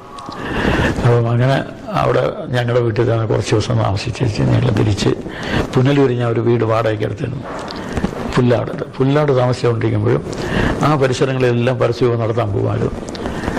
അവിടെ ഇപ്പോൾ അതൊരു ഈ സാറന്മാരൊക്കെ വരും, നമ്മുടെ സഹോദരന്മാർ തന്നെ. അപ്പം VT എബ്രഹാം സാറ്, അവിടെ VT എബ്രഹാം സാറാണ് എൻ്റെ ഏറ്റവും വലിയ ഗൈഡ്. അപ്പം ഞങ്ങൾ പലയിടത്തും പ്രസംഗിക്കാനൊക്കെ പോയിക്കൊണ്ട് അങ്ങനെ പല ബ്രദറുകളുടെ കൺവെൻഷനിലും ധാരാളം പ്രസംഗിച്ചുകൊണ്ട് അങ്ങനെ എനിക്ക് കുമ്മനാട് കൺവെൻഷനും പ്രസംഗിക്കാൻ വിളിച്ചു. കുമ്മനാട് കൺവെൻഷന് 3 വർഷം പ്രസംഗിച്ചു. പിന്നെ അവരെയും വിമർശിച്ചപ്പം പിന്നെ അവർ വിളിച്ചു, ഞാൻ പോയില്ല. അവർ എന്നോട് ചോദിക്കാതെ അടുത്ത ദിവസം കൃഷ്ണൻകുട്ടി പ്രസംഗിക്കുമെന്ന് പറഞ്ഞ് അനൗൺസ് ചെയ്തു. അടുത്ത ദിവസം ഞാൻ പറഞ്ഞു, എന്നോട് ചോദിക്കാതില്ലേ നിങ്ങൾ പറഞ്ഞത്, ഞാൻ നാളെ കൊട്ടാരക്കര ഒരു കൺവെൻഷന് പ്രസംഗിക്കാമെന്ന് പറഞ്ഞിരിക്കുക, ഞാൻ അതിനെ പോകുള്ളൂ എന്ന് പറഞ്ഞു. അപ്പോൾ ഇവർ അനൗൺസ് ചെയ്തിട്ട് ഞാൻ പോയില്ല എന്നുള്ള ദേഷ്യത്തിന് ഞാൻ പറഞ്ഞു, നിങ്ങൾ ആരെന്നൊന്നും എനിക്കറിയണ്ട, ഞാൻ പറഞ്ഞതനുസരിച്ച് അവിടെ പോകുമെന്ന് പറഞ്ഞു. പിന്നെ ഇവർ നമ്മൾ ആകുന്നു എന്നെ പറഞ്ഞ് കുറേ കഴിഞ്ഞപ്പോൾ അവർ തന്നെ എന്നെ വന്ന് ഞാൻ കുമ്മനാട്ട് സഭായോഗത്തിന് ഒരു ദിവസം പോയി. അപ്പോൾ പറഞ്ഞു, കൃഷ്ണൻകുട്ടി സഹോദരൻ ഇവിടെ വരുന്നില്ല, അങ്ങനെ എന്നൊക്കെ പറഞ്ഞു. ശരിയെന്ന് പറഞ്ഞാൽ അവരുടെ ഇവിടെ തന്നെ ഞാൻ വീണ്ടും ചേർന്ന് ഇരുവേരൂർ സഭ അംഗത്വവും കുമ്പനാട് സഹകരണമായിട്ട് കുറേ കാലം പോയി. അങ്ങനെ ഇരിക്കവേ പല കൺവെൻഷനിലും ബ്രദറുകാരുടെ കൺവെൻഷനിലും ധാരാളമായിട്ട് പ്രസംഗിക്കാൻ അവസരം കിട്ടി, പ്രസംഗിച്ചു. പിന്നെ എനിക്ക് എൻ്റേതായ ഒരു പ്രവർത്തനം വേണമെന്ന് എഴുതിയാണ് സദയം ക്ലോസ് ടീം ഉണ്ടാക്കി. മറ്റേത് ഇവർക്ക് ഇങ്ങനെ അവധിക്കാലത്തൊക്കെയുള്ള ഇതേ ഉള്ളല്ലോ, അപ്പോൾ എല്ലാ ദിവസവും പ്രസംഗിക്കാൻ സൗകര്യം. ആ ടീം ഉണ്ടാക്കി അതിൽ പ്രസംഗിച്ചുകൊണ്ടിരുന്നു. അങ്ങനെ ആ ടീം നന്നായിട്ട് ഇപ്പോഴും ഈ അടുത്ത സമയത്തും ആ ടീം നിലവിലുണ്ട്, ഇപ്പം ആക്റ്റീവേ ഇല്ല. അപ്പം അതിനുശേഷം എൻ്റെ കൂടെ വന്ന പല സഹോദരന്മാരുണ്ട്. അതിലൊന്നാണ് വൈക്കം രാജൻ. തങ്കരാജനും അതിനോടുകൂടി വന്നതാണ്, എങ്കിലും തങ്കരാജനേക്കാൾ വൈക്കം രാജൻ നന്നായിട്ട് വന്നു. പക്ഷേ എന്തുകൊണ്ടോ പുള്ളി പെട്ടെന്ന് മരിച്ചുപോയി. ഇങ്ങനെ പോയി. പിന്നെ പലരെയും കൊണ്ടുവന്നു, പലരും എൻ്റെ ശിഷ്യന്മാരായിട്ട് കൂടെ വന്നു. തൃശ്ശൂർ ചെന്നപ്പോൾ ഒരു ഗോഡ്ഫ്രീ ഉണ്ട്, അവനിപ്പോൾ അമേരിക്കയിലാണ്. ഗോഡ്ഫ്രീ എൻ്റെ പ്രസംഗം കാണാതെ ശരിയായിട്ട് പഠിച്ച് നന്നായിട്ട് പ്രസംഗിക്കുന്ന ഒരുത്തനായിരുന്നു. പിന്നെ എൻ്റെ പ്രസംഗം കോപ്പി അടിക്കാത്ത ആളുകൾ വളരെ ചുരുക്കമാണ്. അങ്ങനെയാണ് ആദ്യകാലത്തെ പ്രവർത്തനങ്ങൾ.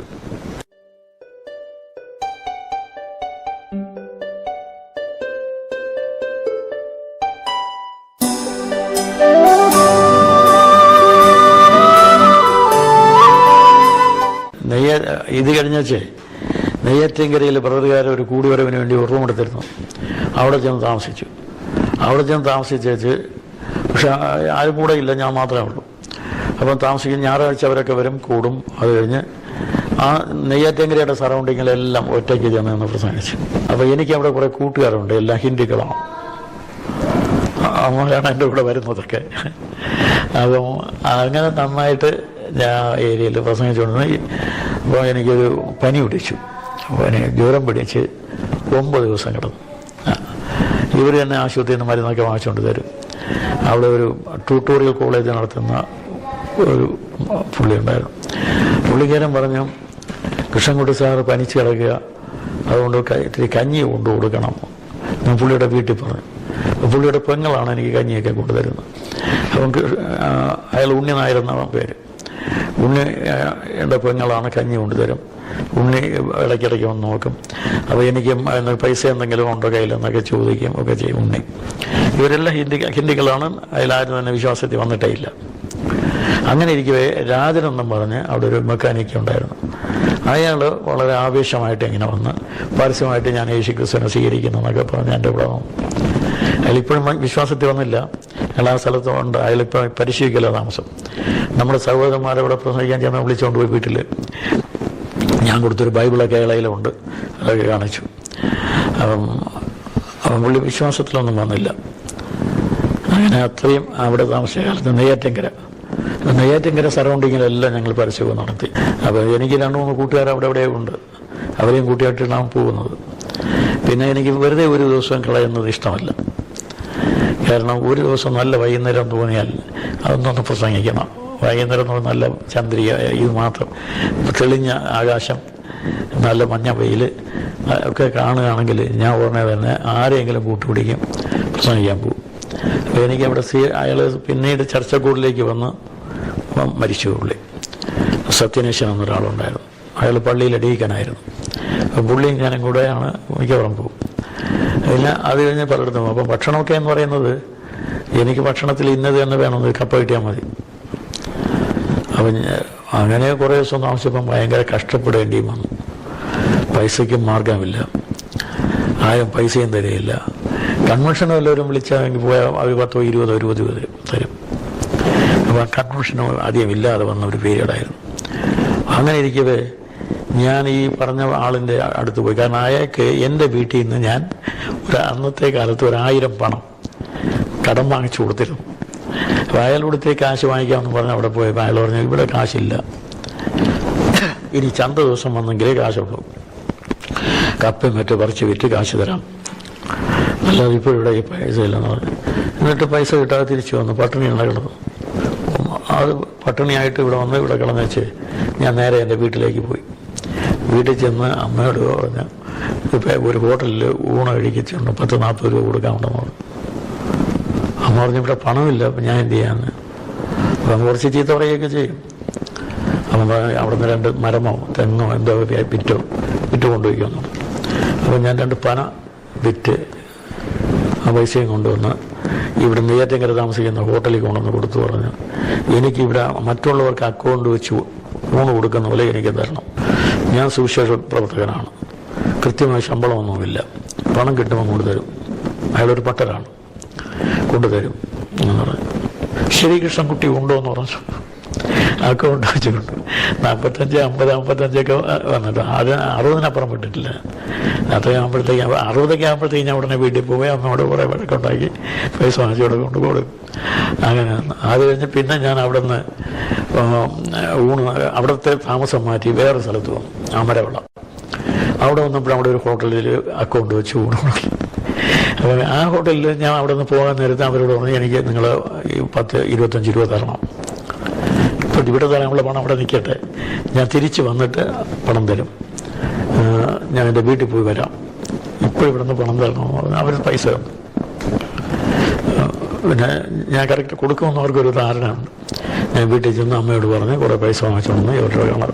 അപ്പോഴും ഒരു 10-20 രൂപ വീണ്ടും അവരോട് വാങ്ങിച്ചിട്ട് ഞാൻ നേരെ അവിടെ നിന്ന് വേറെ സ്ഥലത്തേക്ക് പോയി. വേറൊരു സ്ഥലത്തേക്ക് ചെന്ന് അവിടെ ചെന്ന് 1 മാസം താമസിച്ചു. അവിടെ ചെന്ന് താമസിച്ചുകൊണ്ടിരുന്നിട്ട് അവിടെയൊക്കെ പരിസരങ്ങളിലൊക്കെ ഇങ്ങനെ പ്രസംഗിച്ച് ആ ഏരിയ തീർക്കുകയാണ്. അങ്ങനെ പ്രസംഗിച്ച് വന്നു. പിന്നെ ക്രിസ്ത്യാനികൾ പള്ളികളിൽ എന്നെ കൺവെൻഷൻ പ്രസംഗത്തിന് വിളിക്കും. അങ്ങനെ CSCക്കാരുടെ പള്ളികളിലൊക്കെ ഞാൻ കൺവെൻഷൻ പ്രസംഗത്തിന് പേര് കേട്ട ആളായി, വലിയ പ്രസിദ്ധിയായി. അപ്പം പിന്നെ ഏത് പള്ളിയിലും എനിക്ക് പ്രസംഗിക്കാനുള്ള സ്വാതന്ത്ര്യം. അവിടെ ബിഷപ്പ് ഞാനും ആ പ്രസംഗം. ആ ബിഷപ്പ് എന്ന് പറഞ്ഞാൽ ഇത്തിരി പെശകാണ് ആള്, പണം വെട്ടിപ്പും അത് ഇതൊക്കെ ഉണ്ട്, അതൊക്കെ എനിക്കറിയാം. അപ്പം അങ്ങനെയാണ് അന്നത്തെ അധ്യക്ഷനും ഒരു പ്രസംഗകനും. അപ്പം പള്ളിയിലെ ഡീക്കന്മാരെല്ലാം കൂടെ തീരുമാനിച്ചു, ഇന്ന് കൃഷ്ണൻകുട്ടിയെ പ്രസംഗിക്കാൻ കയറ്റരുത്. കയറ്റി അയാൾ വല്ലതൊക്കെ വിളിച്ച് പറയും, ഇങ്ങനെ എനിക്ക് കൃഷ്ണൻകുട്ടിയെ നമ്മുടെ പള്ളികളിൽ കയറ്റാൻ പാടില്ല എന്ന് പറഞ്ഞാൽ കയറ്റാൻ ഒക്കെ ഇല്ല. പുള്ളി പറയുകയും ചെയ്യും, അങ്ങനെ പറയുകയും ചെയ്യുമല്ലോ. അപ്പം അങ്ങനെയാണ് ഒരു പ്രസംഗം ഞാൻ ഒരു ഞായറാഴ്ച കോടങ്കര പള്ളിയിൽ.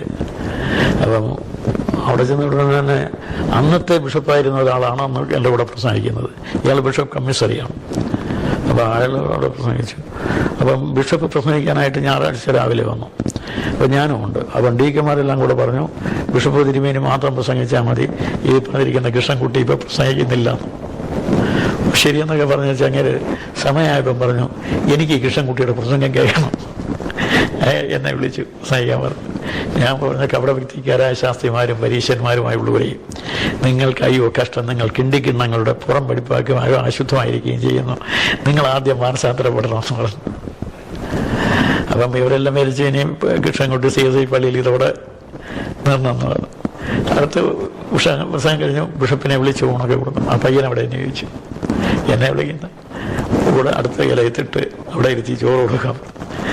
തിരുമേനി കൊണ്ടുവച്ചു പോയാൽ ഞങ്ങൾ അച്ഛന്മാരും കൊണ്ടിട്ടില്ല, ഞങ്ങൾ ഒന്നിച്ചു അയാളെ എൻ്റെ കൂടെ വിളിക്കണം. അടുത്തെത്തി ചോറ്. അപ്പോൾ ഞങ്ങളുടെ പള്ളികളിൽ പ്രസംഗിക്കാൻ നിങ്ങൾക്ക് ലൈസൻസ് ഉണ്ടോ എന്ന് ചോദിച്ചു. ഉണ്ടെന്ന് മത്തായി സുവിശേഷം 28 പോയി പ്രസംഗിക്കാൻ ഇതാണ് കാണിച്ചു കൊടുത്തത്. ഇയാളിങ്ങനെ എൻ്റെ മുഖത്തേക്ക് നോക്കി കൈ തന്നെനിക്ക്. അപ്പോൾ അങ്ങനെ അച്ഛന്മാരോട് പറഞ്ഞു, ഇതുപോലെയുള്ള ആളുകളെയാണ് നമുക്ക് വേണം എന്ന് പറഞ്ഞാൽ അങ്ങനെ ഇവിടെ നമ്മുടെ പള്ളികളിൽ കയറി പ്രസംഗിച്ചോട്ട് നമ്മുടെ കൺവെൻഷനൊക്കെ വിളിക്കണമെന്ന് പറഞ്ഞ് ബിഷപ്പ് പ്രഖ്യാപിച്ചു. പിന്നെ അങ്ങനെ കുറച്ച് കാലം കൂടെ CSIക്കാരുടെ പള്ളികളിൽ തന്നെ പ്രസംഗിച്ചു. ഇതൊക്കെയാണ് കുറേ അനുഭവങ്ങൾ.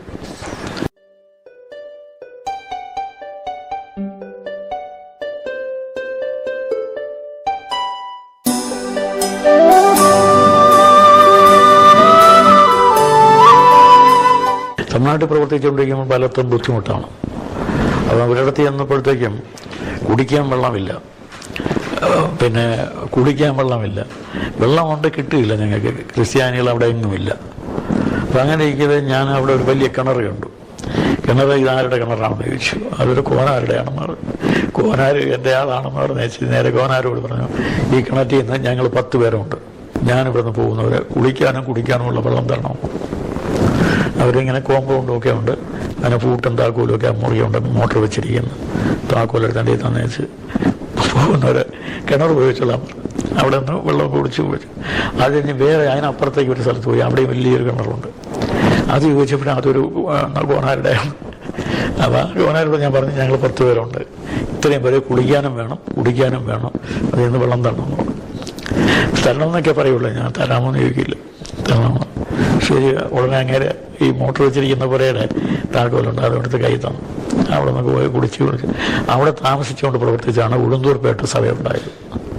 ഭയങ്കര ബുദ്ധിമുട്ട്, ഭയങ്കര ചൂടുള്ള സ്ഥലം, ഭക്ഷണം ഉണ്ടാക്കാൻ സ്ഥലമില്ല. അപ്പോൾ ഒരു വീട്ടിൻ്റെ ചാർത്തിൽ ചെന്ന് ഒരാൾ ചോദിച്ചു, ഞങ്ങളിവിടെ വെച്ച് ഇത്തിരി ഭക്ഷണം ഉണ്ടായിക്കൊണ്ടേ. ഭക്ഷണം ഉണ്ടായിക്കൊള്ളാൻ പറഞ്ഞു. പക്ഷേ ഭക്ഷണം ഉണ്ടാക്കി വയ്ക്കുമ്പോൾ ഞാൻ ഒരിക്കൽ അങ്ങോട്ട് ചെന്ന് നോക്കി, എങ്ങനെ തീ പോലുള്ള ചൂട്. ഈ ഭക്ഷണം ഉണ്ടാക്കുന്ന ആൾ വേർത്ത് കുളിച്ചേക്ക് ലേറ്റാക്കി ഇങ്ങനെ വടിച്ചെറിയുന്നത് ഈ പാത്രത്തിലേക്ക്. അപ്പം അത് കഴിഞ്ഞ് ഊണ് കഴിച്ചുകൊണ്ടിരിക്കുമ്പോൾ ഞാൻ പറഞ്ഞു, ഇന്ന് നല്ല രുചിയാണ് എല്ലാത്തിനകത്ത്, കാരണം മറ്റേ ആളിൻ്റെ വേർപ്പം കൂടെ അതിനകത്തോട്ട്. അങ്ങനെ അതെല്ലാം കഴിച്ച് അങ്ങനെ തമാശയൊക്കെ പറഞ്ഞ് അവിടെ ഒരു കുളത്തിൻ്റെ കരയിൽ ചെന്നിരുന്നു. വെള്ളമില്ല കിണറ്റിൽ, ഈ കുളത്തിൽ കുറച്ച് കോരി എടുത്തുകൊണ്ടെന്ന് വെച്ച് ഒരു വേപ്പല മുക്കി ദേഹത്ത് തളിച്ചുകൊണ്ടാണ് ഞാൻ അവിടെ പകൽ മുഴുവൻ കഴിച്ചു കൂട്ടി. വൈകുന്നേരം ഞങ്ങൾ പ്രസംഗിക്കാൻ പോകും. അങ്ങനെ തമിഴ്നാട്ടിൽ പ്രവർത്തിച്ച് ആ സ്ഥലത്ത് താമസിച്ചുകൊണ്ട് പ്രവർത്തിച്ചാണ് ഉളുന്തൂർപേട്ട ഒരു കൂടിവരവുണ്ടായി. അവിടെ ഇപ്പം പ്രവർത്തിക്കുന്ന സഹോദരൻ ഇപ്പം അയാൾക്ക് അവിടെ നല്ല സഭയും സൗകര്യമൊക്കെ ആയി. എൻ്റെ പ്രവർത്തനമായിട്ട് ഉണ്ടായതാണ്. അത് കഴിഞ്ഞ് പിന്നെ തമിഴ്നാട്ടിൽ ഞാൻ 12 സ്ഥലത്തൂടെ അതുപോലെ ഉണ്ടായി. എല്ലാം അമേരിക്കയിൽ 3 വട്ടം പോയി കിട്ടിയ കാശെല്ലാം കൊണ്ടൊന്ന് അവിടെ മുടക്കിയിട്ട് പിന്നെ ആ സ്ഥലത്തെല്ലാം സഭാഹോളുണ്ടാക്കി. എല്ലാം 30 അടി നീളം 22 അടി വീതിയിൽ ഒരുപോലെ ഉണ്ടാക്കി. എല്ലാം വാർത്ത കെട്ടിടങ്ങൾ എല്ലാം ഉണ്ടാക്കി. 1 രൂപ പോലും എൻ്റെ വീട്ടിലേക്ക് ഞാൻ എടുത്തില്ല. അമേരിക്കയിൽ നിന്ന് 3 യാത്ര ചെയ്തിട്ടും. പിന്നെ ഞങ്ങൾക്കന്ന് വീടൊന്നുമില്ല. ഇത് ഞാൻ പിന്നീട് ഉണ്ടാക്കിയതാണ്. അപ്പോൾ എൻ്റെ വൈഫ് പറഞ്ഞു, നമുക്കൊരു ചെറിയ വീട് വെച്ചുകൂടാൻ ചോദിച്ചു. തരില്ല, ഞാൻ തരില്ല, എവളോട് അതൊന്നും പണം തരില്ല, ഇത് തമിഴ്നാട്ടിലെ വേലയ്ക്ക് വേണ്ടിയാണ്, അത് ഞാൻ തീരുമാനിച്ചതാണെന്നുള്ളത്. പിന്നെ അവളൊന്നും പറഞ്ഞില്ല. അവിടെ ഹോളുണ്ടാക്കി, സ്ഥലം വാങ്ങിച്ചു. നല്ല ഹോള്, നല്ല സ്ഥലം, നല്ല പ്രവർത്തന സൗകര്യങ്ങൾ. അവിടെ എല്ലാം 12 സഭകളുണ്ട്. അതാണ് തമിഴ്നാട്ടിലെ പ്രവർത്തനങ്ങൾ. ഈ 12 പേർക്കും കഴിഞ്ഞ വർഷം വരെ 1250 രൂപ കൊടുക്കുമായിരുന്നു ഒരു മാസം. കഴിഞ്ഞ വർഷത്തെ അവരെല്ലാം വിളിച്ച് പറഞ്ഞു, ഇപ്പം എല്ലായിടത്തും സഭാഹോളായി, സഭകളായി, ഇത്രയൊക്കെ ചെയ്തു തന്നു. ഇനി നിങ്ങൾ അവിടെ നിന്നുള്ള പണം കൊണ്ട് ചെയ്യണം, ഇനി പണം തരില്ല എന്ന് പറഞ്ഞു. ശരിയെന്ന് അവരും സമ്മതിച്ചു. ഇപ്പം അങ്ങനെ പ്രവർത്തിച്ചു പോവുക. ഇതിലെല്ലാം ഞാൻ ഈ പ്രവർത്തിച്ചതിനെല്ലാം പണം മുടക്കിയതെല്ലാം എൻ്റെ ഒരു സ്നേഹിതന് പോൾ തയ്യൽ എന്നൊരാളുണ്ട്. പോൾ തയ്യൽ അമേരിക്കയിലാണ്. പുള്ളിയൊരു നായര. അപ്പം അങ്ങനെ ഈ പണം മുടക്കുന്നതല്ല, വേലയ്ക്കുള്ള പണം. $500 മാസം അയച്ചു തരും. അത് വെച്ച് ഞങ്ങൾ ഈ പ്രവർത്തനമെല്ലാം തമിഴ്നാട്ടിൽ ഒരുപാട് സ്ഥലത്ത് പ്രസംഗിച്ചു. ഇന്ന് 12 സ്ഥലത്ത് സഭാ ഹോളുകളും വാങ്ങിച്ച് ഞാൻ 3 തവണ അമേരിക്കയിൽ പോയി കിട്ടിയ കാശെല്ലാം കൊണ്ട് അവിടെ മുടക്കി സ്ഥലം വാങ്ങിച്ചു, ഹോളുണ്ടാക്കി എല്ലാം ചെയ്തു. പിന്നെ പോളും സഹായിച്ചു. ഇങ്ങനെയൊക്കെയാണ് തമിഴ്നാട്ടിലെ പ്രവർത്തനം.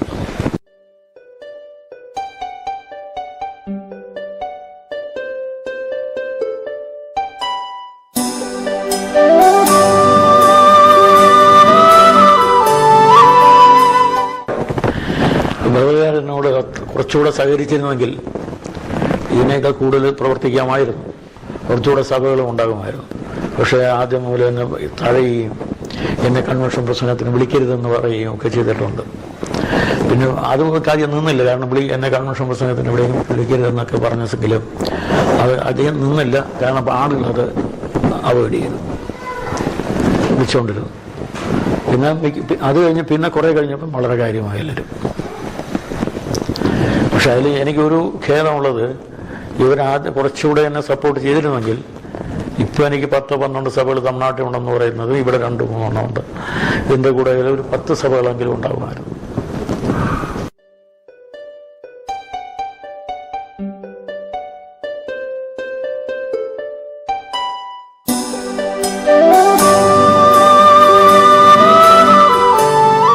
ഞാൻ കൃത്യമായിട്ട് ഒരു പഠന സമയം വെച്ചിട്ടില്ല. തോന്നുമ്പോഴൊക്കെ പഠിക്കുക എന്നുള്ളതാണ്. വായിക്കണമെന്ന് തോന്നുമ്പോഴും വായിക്കും. അങ്ങനെ രാവിലെ എഴുന്നേറ്റ് പുസ്തകം വായിക്കുക, ഈ സമ്പ്രദായമില്ല എനിക്ക്. അപ്പം വായിക്കണമെന്ന് തോന്നുമ്പോൾ വായിക്കും, അത് കഴിഞ്ഞ് എഴുതണമെന്ന് തോന്നുമ്പോൾ എഴുതും. ഇതൊക്കെയാണ് എൻ്റെ രീതി. അങ്ങനെ ഇപ്പം 10-35 പുസ്തകം എഴുതിയിട്ടുണ്ട്, ചെറുതും വലുതുമായിട്ട്.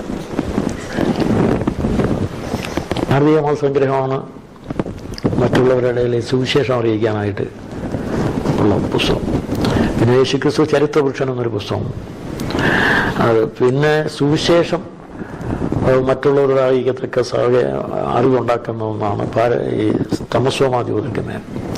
പിന്നെ ഇത്രയൊക്കെയാണ്. പിന്നെ പല പുസ്തകങ്ങളുണ്ട്.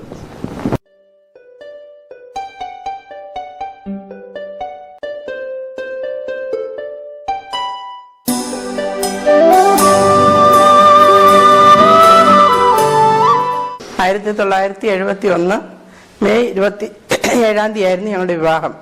വിവാഹത്തെക്കുറിച്ചൊക്കെ അതിൻ്റെ പശ്ചാത്തലമൊക്കെ പുള്ളിക്കാരൻ പറഞ്ഞല്ലോ, ഇനി അത് വിശദീകരിക്കാൻ ആവശ്യമില്ല. എന്നാൽ അതിനുശേഷമുള്ള ഞങ്ങൾ തികച്ചും രണ്ടുപേരും 2 തലത്തിലുള്ള ആളുകളായിരുന്നതുകൊണ്ട് എങ്ങനെ ആദ്യമായിട്ട് വിവാഹം കഴിച്ച സമയത്തൊന്നും എനിക്ക് ആ ഫീലിംഗ് ഒന്നും ഉണ്ടായില്ല. എന്നാലും ഞങ്ങൾ ഒരുമിച്ച് കുടുംബജീവിതം ആരംഭിച്ചു കഴിഞ്ഞപ്പോൾ ആളിങ്ങനെ ഇരിക്കുന്നെങ്കിലും വളരെ സോഫ്റ്റ് ആണെങ്കിൽ തന്നെയും വളരെയേറെ പരുക്കനുമായിരുന്നു. അപ്പോൾ കുടുംബജീവിതത്തിലൊക്കെ ആ നിലയിൽ അഡ്ജസ്റ്റ് ചെയ്ത് പോകാൻ ആദ്യമായിട്ട് കുറച്ച് ബുദ്ധിമുട്ടുണ്ടായിരുന്നെങ്കിലും പിന്നീട് അത് വലിയ ബുദ്ധിമുട്ട് എനിക്ക് തോന്നിയില്ല. കാരണം ഞാൻ രക്ഷിക്കപ്പെട്ട ഒരു ദൈവപൈതലായതുകൊണ്ട്, ഒരു കർത്താവിൻ്റെ ദാസനെയാണ് വിവാഹം കഴിച്ചതെന്നുള്ള ആ ബോധം എൻ്റെ ഹൃദയത്തിലുള്ളതുകൊണ്ട് ഏത് പ്രശ്നങ്ങളെയും അതിജീവിക്കാനുള്ള മനക്കരുത്തും ധൈര്യവും കർത്താവ് തന്നു. എൻ്റെ കഴിവൊന്നും അല്ലായിരുന്നു. കാരണം ഞാൻ തികച്ചും ഒരു യാഥാസ്ഥികമായ ക്രിസ്തീയ കുടുംബത്തിലാണ് ജനിച്ചു വളർന്നത്. എൻ്റെ മാതാപിതാക്കൾ അന്ന് സാമ്പത്തികമായിട്ട് വളരെ നല്ല ഉയർന്ന നിലവാരത്തിലുള്ളവരായിരുന്നു. അതുകൊണ്ട് എൻ്റെ ജീവിതത്തിൽ ഒരു ബുദ്ധിമുട്ടും ഞാൻ അറിഞ്ഞില്ല. എന്നാൽ കുടുംബജീവിതത്തിൽ വന്നിട്ട് അങ്ങനെയുള്ള ബുദ്ധിമുട്ടുകളൊന്നും ഞങ്ങൾ അറിഞ്ഞിട്ടില്ല. കാരണം പുള്ളി അന്നേ അറിയപ്പെടുന്ന പ്രസംഗകനും എഴുത്തുകാരനും ഒക്കെ ആയിരുന്നതുകൊണ്ട് ഞങ്ങൾക്ക് ആ നിലയിലുള്ള ബുദ്ധിമുട്ടൊന്നും ഉണ്ടായിരുന്നില്ല. എന്നാൽ പല പരുക്കൻ സ്വഭാവങ്ങൾ എനിക്ക് അഡ്ജസ്റ്റ് ചെയ്ത് പോകാനൊക്കെ ഇച്ചിരി ബുദ്ധിമുട്ടുണ്ടായിരുന്നു. എങ്കിലും ദൈവം ഞങ്ങൾക്ക് ദീർഘവർഷം, ഏതാണ്ട് 40-43 വർഷം ഒരുമിച്ച് ജീവിക്കാനുള്ള ഭാഗ്യം തന്നു.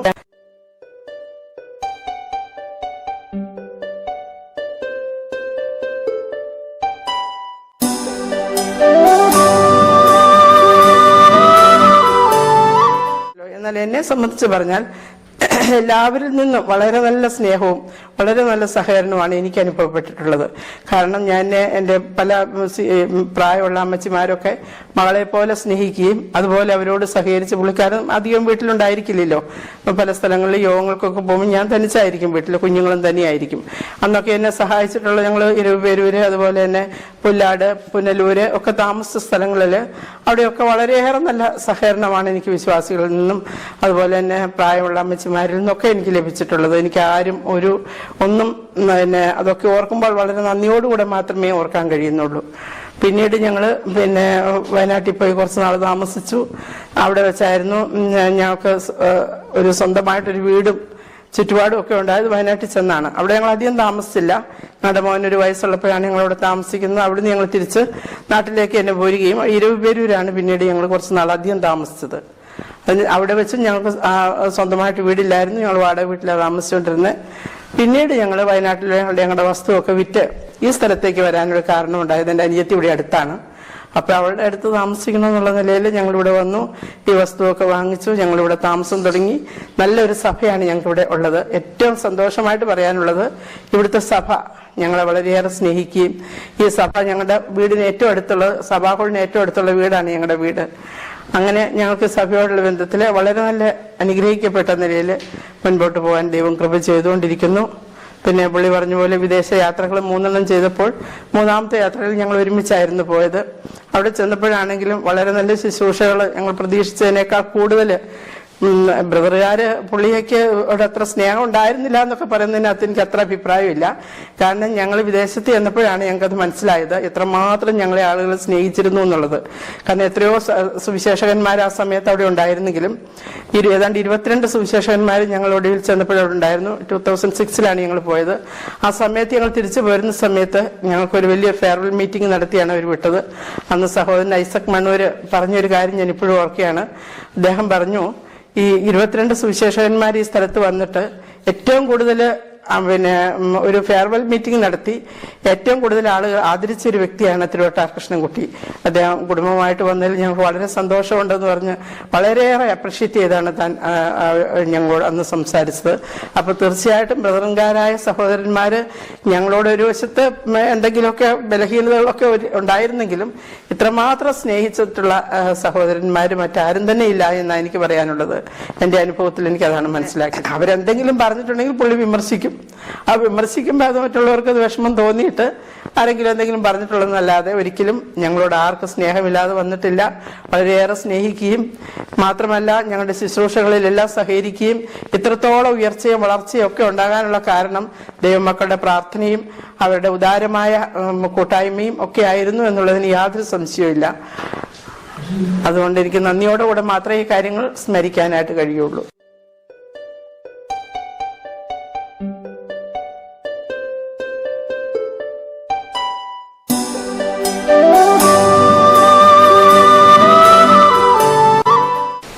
എനിക്ക് ഏറ്റവും വലിയ താല്പര്യമുള്ളത് നമ്മുടെ ആളുകൾ, വിശേഷ യുവജനങ്ങൾ യേശുക്രിസ്തുവിന് വേണ്ടി കുറെ കൂടെ സജീവമായി തീരണം. കുറെ കൂടെ സജീവമായി തീരുകയും ആ രീതിയിൽ ജീവനുള്ള പ്രവർത്തനം നടത്തുകയും ചെയ്യണം. ഇപ്പം മിക്കവാറും അവിടെ നടന്നു ഇവിടെ നടന്നു എന്നൊക്കെ പറയുന്നത് ഈ ചത്ത് ചടഞ്ഞ രീതികളാണ്. ഇതെല്ലാം വിട്ടിട്ട് അത് ഒഴിവാക്കാൻ വേണ്ടിയാണ് ഈ ചത്ത് ചടഞ്ഞ രീതിയിൽ നിന്ന് വ്യത്യാസം വരുത്തിക്കൊണ്ട് ഞാൻ ഒരു പ്രസംഗത്തിൽ ജീവിച്ചാൽ ക്രിസ്തുവിനായി മരിച്ചാൽ ക്രിസ്തുവിനായി എന്ന് പറയും രക്തം കുത്തി എഴുതി വയ്ക്കുകയും ചെയ്തിട്ടുണ്ട്. അപ്പോൾ യേശു ക്രിസ്തുവിനെ കർത്താവ് രക്ഷിതമായി സ്വീകരിച്ച ഒരാൾ ഒരിക്കലും സിംഹത്തിൻ്റെ കൂട്ടിൽ പേടിക്കുകയല്ല ചെയ്ത്. സിംഹത്തിന് അതിൻ്റെ കൂട്ടിൽ ചെന്ന് ആക്രമിക്കണം. അതുകൊണ്ട് കർത്താവായ യേശു ക്രിസ്തുവിന് എതിരായി വരുന്ന ഏത് പ്രസ്ഥാനത്തെയും മാർഗത്തെയും എതിർക്കുക എന്നുള്ളത് എൻ്റെ ഒരു സ്ഥിരസ്വഭാവമായിട്ട് മാറും. നിങ്ങളിപ്പം ചെയ്യേണ്ടിയിരിക്കുന്നത് ഈ ചത്ത് ചടഞ്ഞ ക്രിസ്ത്യാനിത്വത്തിന് എതിരായി സജീവമായ ക്രിസ്ത്യാനിയ ജീവിതം എന്താണെന്ന് ജീവിതം കൊണ്ടും വാക്കുകൊണ്ടും കാണിച്ചു കൊടുക്കണം.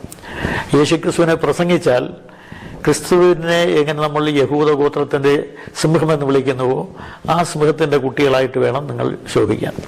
അതുകൊണ്ട് കൂസാത്തതായ തൻ്റെ ഇടം നമുക്കുണ്ടായിരിക്കണം. അതിന് നമ്മൾ കൂടുതൽ പഠിച്ചെങ്കിലേ മനസ്സിലാകുകയുള്ളൂ. അതുകൊണ്ട് നിങ്ങൾ തീർച്ചയായിട്ടും ബൈബിളിനെ കുറിച്ച് അതിനെതിരായി വരുന്ന ആശയങ്ങളെക്കുറിച്ച് പരമതങ്ങളെക്കുറിച്ച് ഒക്കെ മനസ്സിലാക്കി വെച്ചിട്ട് യേശുക്രിസ്തുവിനെ കുറിച്ച് ആരോടും എപ്പോഴും വാദിക്കാനോ പറയാനോ തർക്കിക്കാനോ ഉള്ള എല്ലാ ക്ഷേമക്ഷയുമുള്ള യുവാക്കന്മാരായിട്ട് നിങ്ങൾ വളർന്നു വരണം. അതിന് ദൈവം നിങ്ങളെ ധാരാളമായി അനുഗ്രഹിക്കട്ടെ.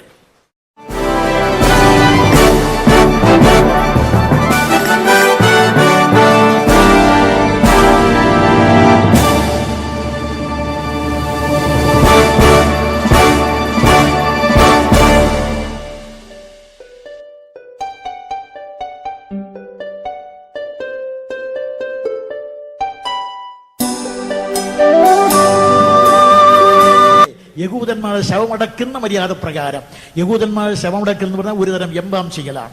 സുഗന്ധവർഗം ഇടുന്നതിനുമുള്ള എംബാം ചെയ്യൽ. നമ്മുടെ കർത്താവായ യേശുക്രിസ്തുവിന്റെ ശരീരവും അതുപോലെ തന്നെ ആപാദചൂടം അടികൾ കൊണ്ട് കീറിപ്പറഞ്ഞ ശരീരത്തിൽ റോമൻ പടയാളികൾ അടിച്ച് കീറിച്ചതച്ച ആ ശരീരത്തിൽ സുഗന്ധക്കൂട്ട് 100 റാത്തൽ നിക്കോദോമസ് കൊടുത്തത് അത് നന്നായിട്ട് പൂശി പിടിപ്പിച്ചിരിക്കുകയാണ്. അങ്ങനെ പിടിപ്പിച്ച് അതിന്റെ മുകളിൽ കൂടെ ലിനൻ തുണിയും വരിഞ്ഞു മുറിക്കിയാൽ യേശു ക്രിസ്തു എന്ന സന്ദേശം ഹേരോദാവിന് ഇഷ്ടപ്പെട്ടില്ല, പ്രമാണിമാർക്ക് ഇഷ്ടപ്പെട്ടില്ല. ഹേരോദാ മഹാരാജാവിന്റെ കൽപ്പനയാൽ യോഹന്നാൻ സ്നാപകന്റെ തല കൊയ്തെടുത്തു. പക്ഷേ കഴിഞ്ഞ വർഷം ഞാൻ പറഞ്ഞതുപോലെ യോഹന്നാൻ സ്നാപകന്റെ തല കൊയ്തെടുത്താൽ താളത്തിലിരിക്കുന്ന തല കാലങ്ങൾ കൊണ്ട് പറഞ്ഞുകൊണ്ടിരിക്കുന്ന ദൈവരീതിയുടെ ശബ്ദ തരംഗം പിടിച്ചു കെട്ടുവാൻ അല്ലയോ ഹേരോദാക്കന്മാരെ സാധ്യമല്ല. ആ ശബ്ദം ആർത്തിരമ്പി വന്ന് കാലത്തൂടെ കാലുകൾ മുഴങ്ങുകയാണ്. ഇതാ സുവിശേഷം അവസാനിക്കുന്നില്ല. ഇതാ വരുന്നു യേശുക്രിസ്തു. യേശുക്രിസ്തു എന്ന് പ്രസംഗിച്ചു. കാലം തികഞ്ഞു, ദൈവരാജ്യം സമീപിച്ചിരിക്കുന്നു, മാനസാന്തരപ്പെടുക. അദ്ദേഹത്തെ കാൽവരിയിലെ ക്രൂശിൽ തറച്ചു. ഇതാ വരുന്നു പിന്നാലെ പത്രോസ്, അപ്പോസ്തലപ്രവൃത്തി 2-ാം അധ്യായം അദ്ദേഹം പ്രസംഗിച്ചു, മാനസാന്തരപ്പെടുക. പ്രവൃത്തി 4-ാം അധ്യായം അദ്ദേഹത്തെ ജയിലിൽ അടച്ചു. ഇതാ തൊട്ട് പിന്നാലെ വരുന്നു സ്തെഫാനോസ്, അദ്ദേഹം പ്രസംഗിച്ചു, കാലം തികഞ്ഞു, മാനസാന്തരപ്പെടുക.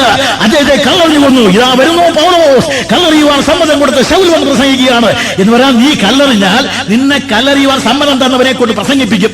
അതാണ് സുവിശേഷം. സുവിശേഷം എന്ന് പറഞ്ഞാൽ നീ കൊല്ലുമെങ്കിലും കൊല്ലുന്ന നിന്നെ കൊണ്ട് പ്രസംഗിക്കും.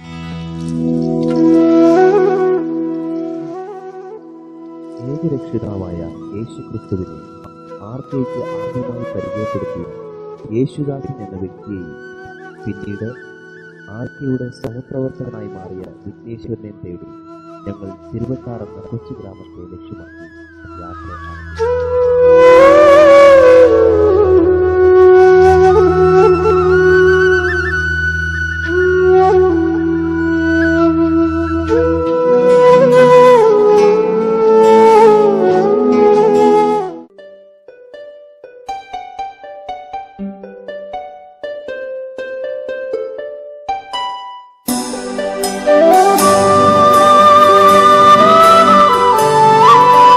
ഏറ്റുകൊണ്ട് പിന്നീട് എന്നെ ഏത് സമയത്തും കാണാതിരിക്കയില്ല.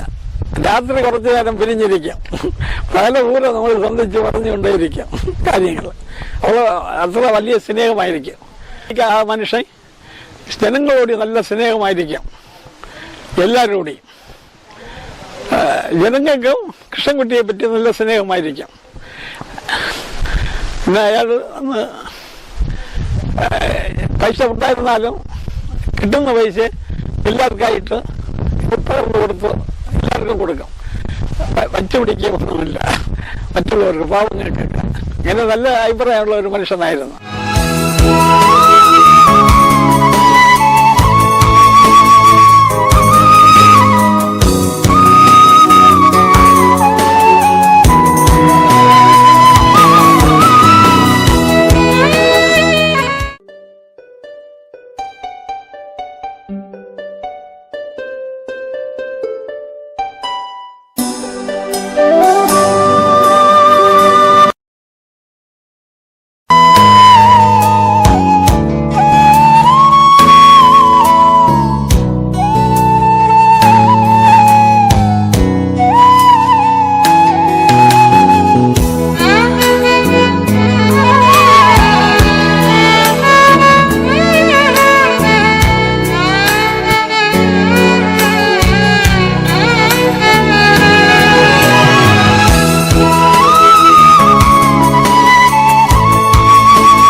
എന്റെ പേര് വിഘ്നേശ്വരൻ നായരാണ്. ഞാൻ മതം മാറിയവനല്ല, മനം മാറിയവനാണ്. ഞാൻ 60 കൊല്ലങ്ങൾ കൊണ്ട് മനം മാറി ആ പാതയിലേക്ക് പോവാണ്. യേശു ക്രിസ്തുവിന്റെ പാതയിലേക്ക്, ആ ലക്കിലേക്ക് കഷ്ടം സഹിച്ചു പോവുകയാണ്. കഷ്ടതയാണ് ദൈവം എനിക്ക് തന്നിട്ടുള്ള പങ്ക്. ആ അനുഭവത്തിൽ ഞാൻ കടന്നു പോകുന്നു. വളരെ എതിരുകൾ വന്നിട്ടുണ്ട്. സകലരും എതിരാണ്, ഇന്ന് എതിര് തന്നെ. എനിക്കെതിരായിരിക്കുന്നത് ആദ്യം എന്റെ കണ്ണ്, പിന്നെ എന്റെ നാവ്. സകല എനിക്ക് ആത്മീയത്തിനെതിരായിട്ട് പ്രവർത്തിക്കും. എന്നാലും ദൈവം അതെല്ലാം മാറ്റി ഒരു കുഞ്ഞാടിനെ പോലെ എന്നെ വഴി നടത്തിക്കൊണ്ടിരിക്കുന്നു. ശിവത്തെ പോലെ ഇരുന്ന് ഞാൻ കുഞ്ഞാട് പോലെയായി. കൃഷ്ണൻകുട്ടിയുടെ അനുഭവം എന്ന് പറഞ്ഞാല് പൈസ വാങ്ങിക്കണമെന്നോ ലോകത്തിൽ വലിയവനാകണമെന്നോ എന്നുള്ള ആഗ്രഹമില്ല. യേശുവിനെ ഉയർത്തണമെന്നുള്ള രീതിയിൽ നല്ല രീതിയിൽ ജീവനെ കളഞ്ഞ് പ്രസംഗിക്കുക യേശുവിന് വേണ്ടി. കവലകളിലൊക്കെ നല്ല എതിർത്ത് അടിക്കാനും പിടിക്കാനൊക്കെ വരും. കള്ളക്കെട്ടിനെറിയാനൊക്കെ ഒരു ആൾക്കാർ ഒന്നും വകവയ്ക്കാതെ വെല്ലുവിളിച്ച് യേശുവിനെ ഉയർത്തും. ഞങ്ങൾ രണ്ടും അങ്ങനെ കുറച്ചു കാലം അങ്ങനെ പരസ്യമായിട്ട് ചുറ്റിക്കൊണ്ടേയിരിക്കും. നമുക്ക് നേരെ കിടക്കാൻ വീടില്ല, കുടിക്കാൻ കഞ്ഞിയില്ല, ഒന്നുമില്ല. വളരെ കഷ്ടതയിലാണ് ഈ വീഡിയോ നടക്കുന്നത് ആരംഭത്തിലൊക്കെ.